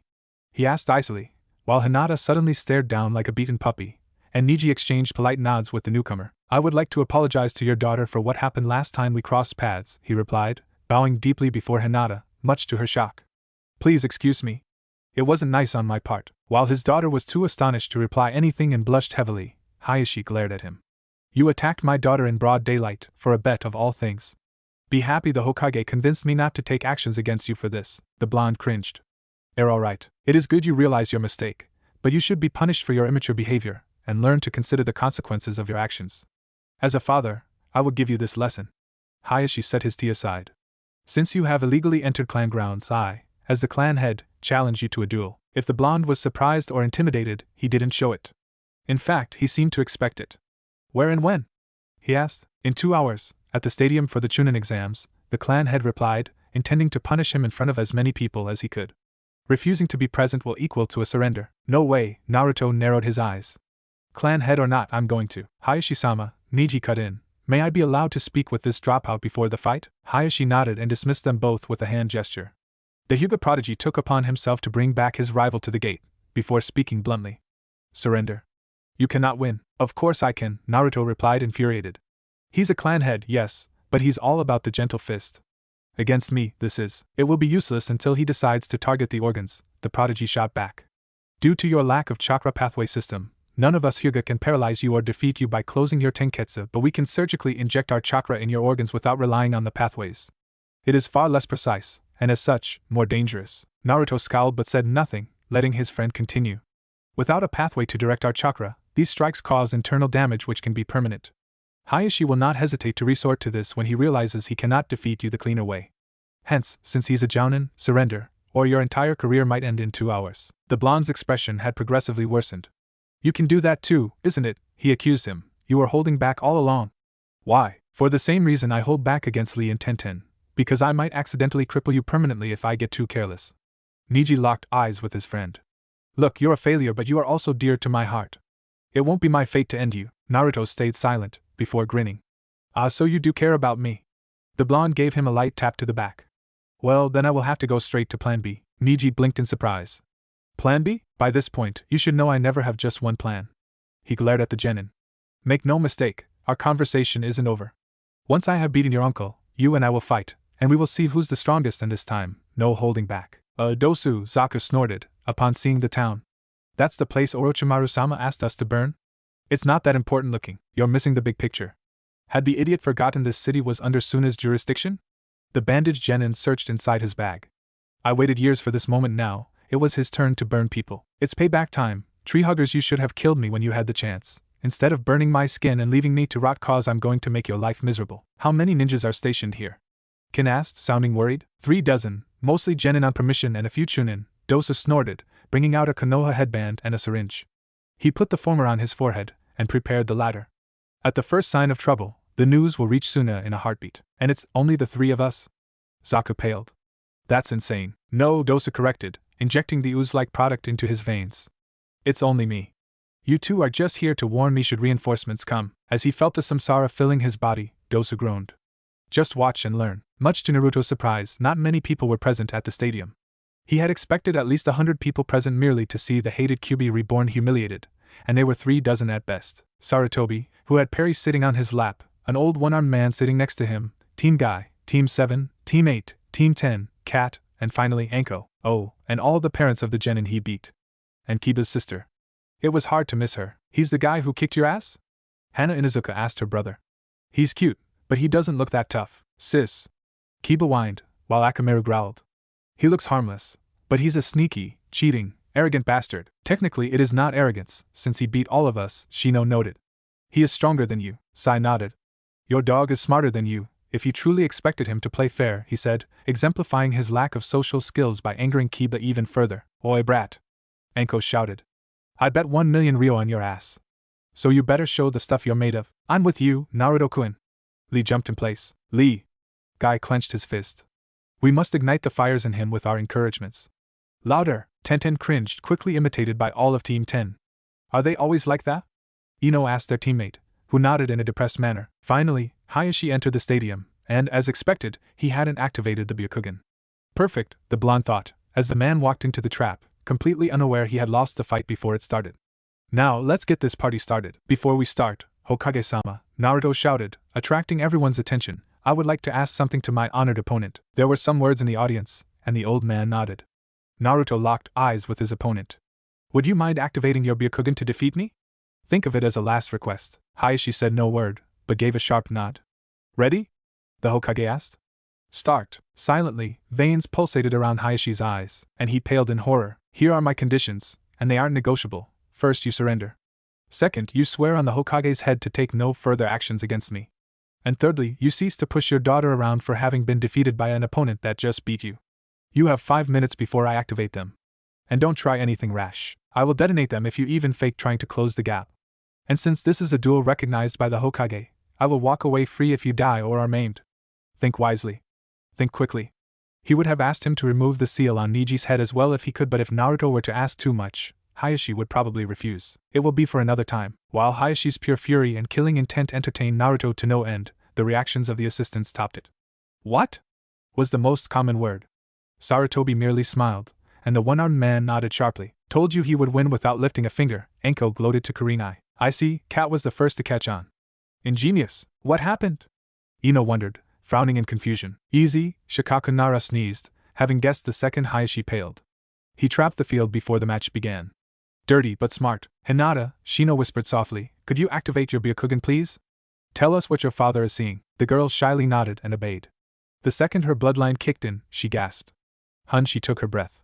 "Hundreds explosive tags and dynamite. You guys can't see it because they are under 2 feet of earth.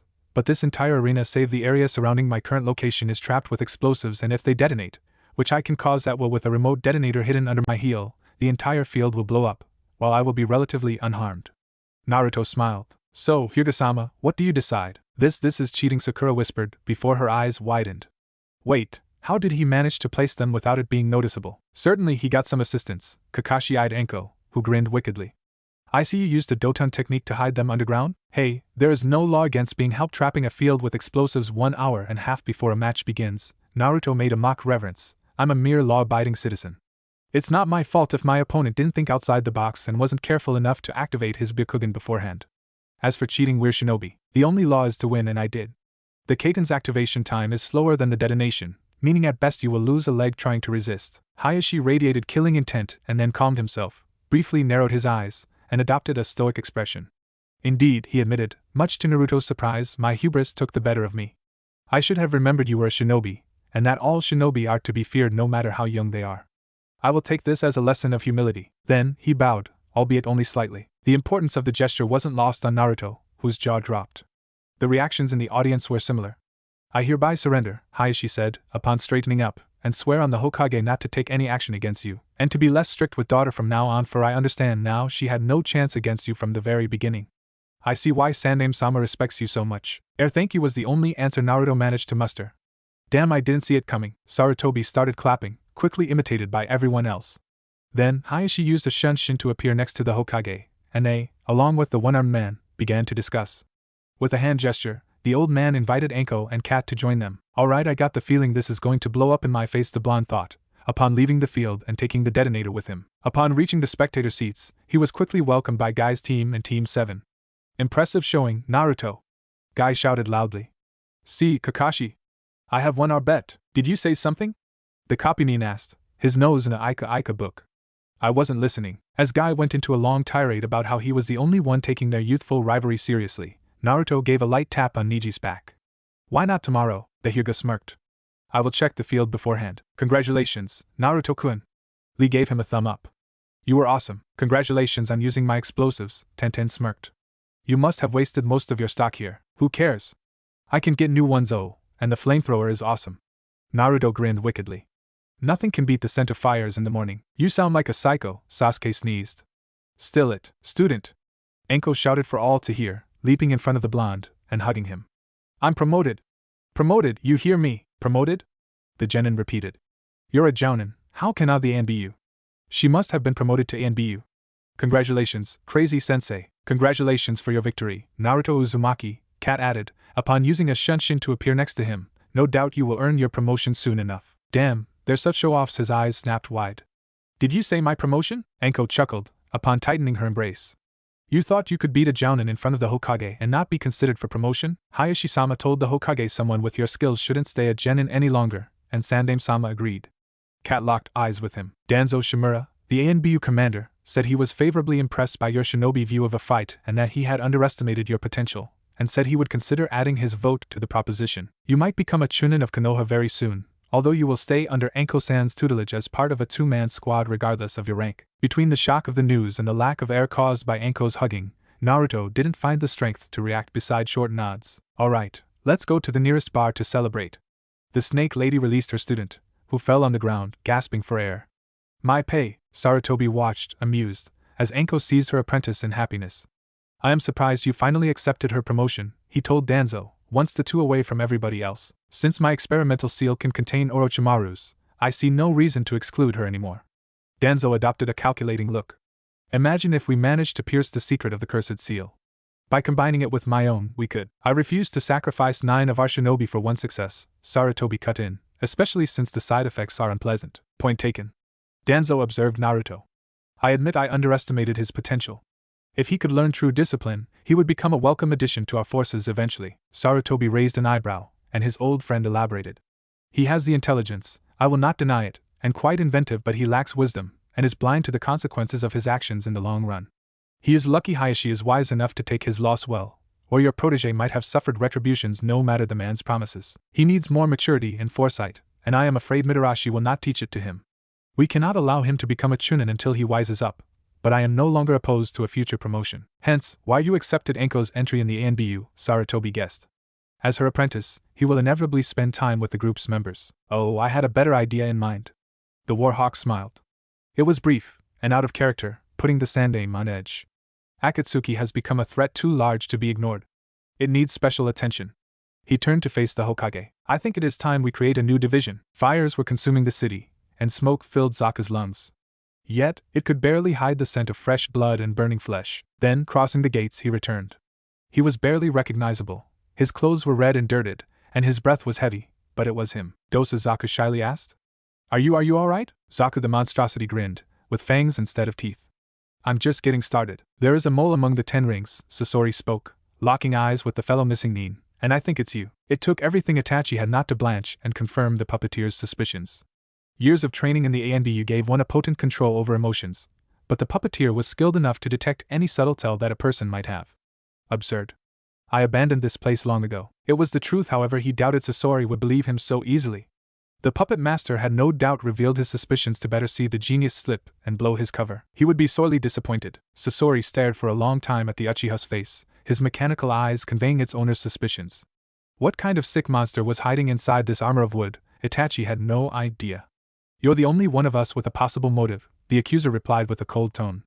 Was it the price to keep your brother safe, I wonder? Information on us in exchange for his safety? He guessed right, unfortunately, but Itachi wasn't going to confirm any of his suspicions. I let my brother live because he was not worth my time, he stated coolly. Your suspicions are misguided. Let me tell you a story, Itachi. Sasori shook his puppet's head. When the organization was young, Hanzo the Salamander was defeated and caught by pain. The proud, powerful leader of Amigakure, who defeated the 3 Sannin decades ago, was defeated soundly. His old age dulled his skills and he was no match for our all-powerful leader. There was an ominous pause. Do you know what kind of punishment Pain exacted upon him for resisting his will? He chained the man to a rock, and then brought his entire family before him. His sons, his daughters, his wife, his grandchildren, even his cousins. Itachi said nothing, then Pain strangled them all. One by one. With his bare hands. Hanzo begged for mercy, said they had nothing to do with his actions, and Pain replied, on that day, Hanzo would forever understand the meaning of the word suffering. The man was so traumatized by the experience he did not even resist when Pain snapped his neck in a brief moment of mercy. The puppet's tail wavered slightly. It would be a shame if it were to happen to you, don't you agree? Perhaps your worthless brother would be the one brought to you. The Sharingan would make you remember the scene until the very end of your life if Pain lets you live, that is. Itachi did not know Pain well enough to decide if the story was true or not, but considering the self-proclaimed god wannabe ruled over Akatsuki with an iron fist, it was most certainly not an empty threat. And Madara probably had a nastier punishment waiting in his sleeve should his difficult student prove to be a traitor. It was Kisame who came to his partner's rescue. Sasori, I was with Itachi all the time this month, the shark man cut in. He couldn't have warned Konoha. I would have noticed it. Or perhaps did he simply put you under a genjutsu? Sasori countered with a stoic tone, before switching subject. No matter. I have come for the Jinchuriki, first and foremost. Kisame shrugged, and tossed the beaten old man at the puppeteer's feet. That's the Yambi's container, Rashi of Iwabakure. We ambushed him while he was resting in the forest. Didn't stand a chance against the two of us. Do we extract the bijou immediately? No, Sasori replied, seizing the broken ninja with his tail. You have another assignment. I laid a trap for the Gobi's Jinchuriki at these coordinates. He tossed a scroll to the Sharkman. The Nanabai's vessel has also been sighted in the area. Capture her if possible, but the Gobi is your priority. 3 Jinchuriki in the same day? Did you hit the jackpot when I wasn't looking? Kisame asked with a chuckle. That's going to be the most exciting day of my life. You don't mind if I rough them up a bit? As long as you capture them alive, I don't care if they lose a limb or two.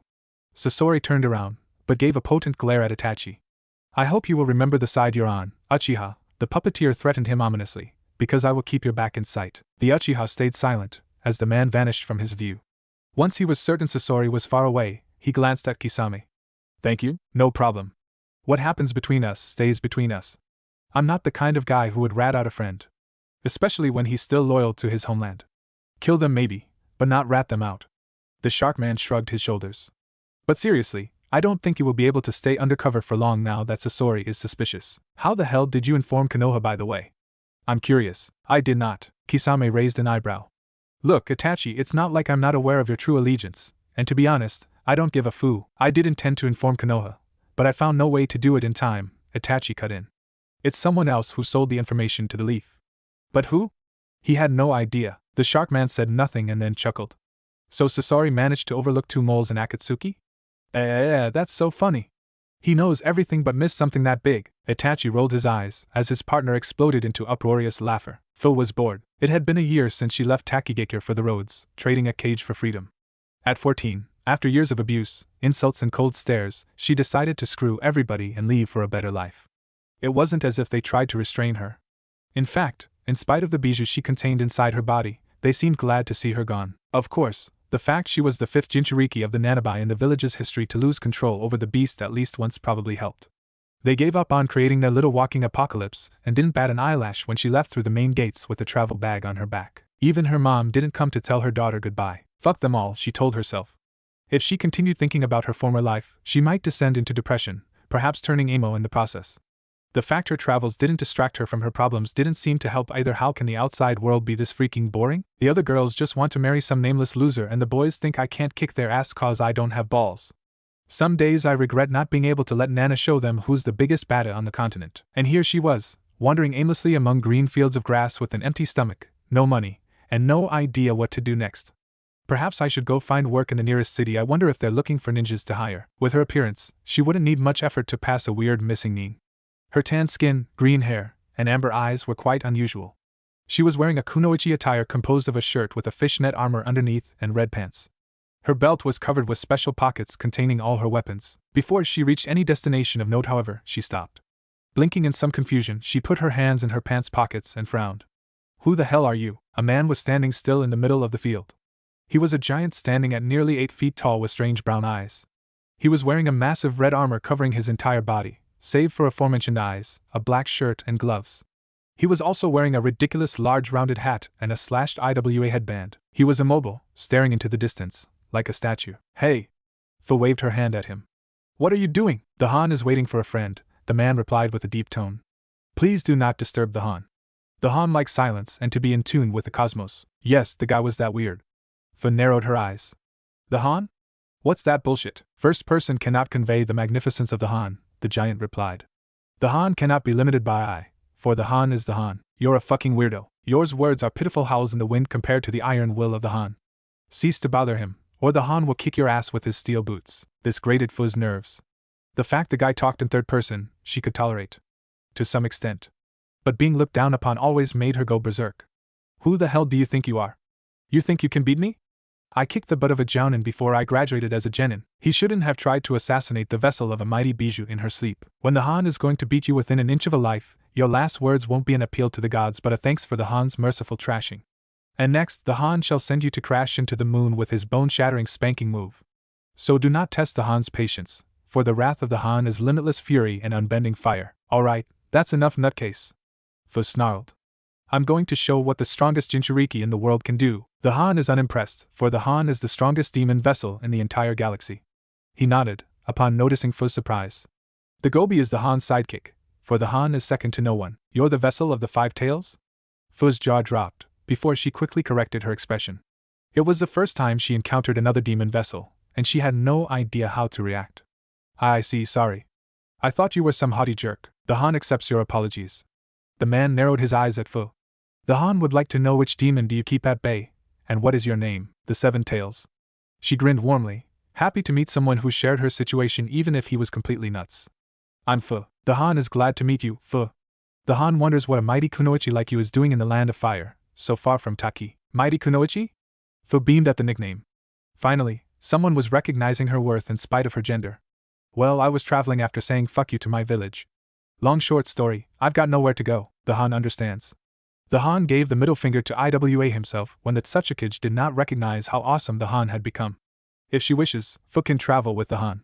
He would be glad to have company of a fellow cursed one as he travels across the world. Really?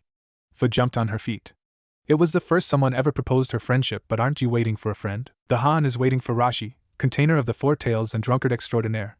The giant crossed his arms.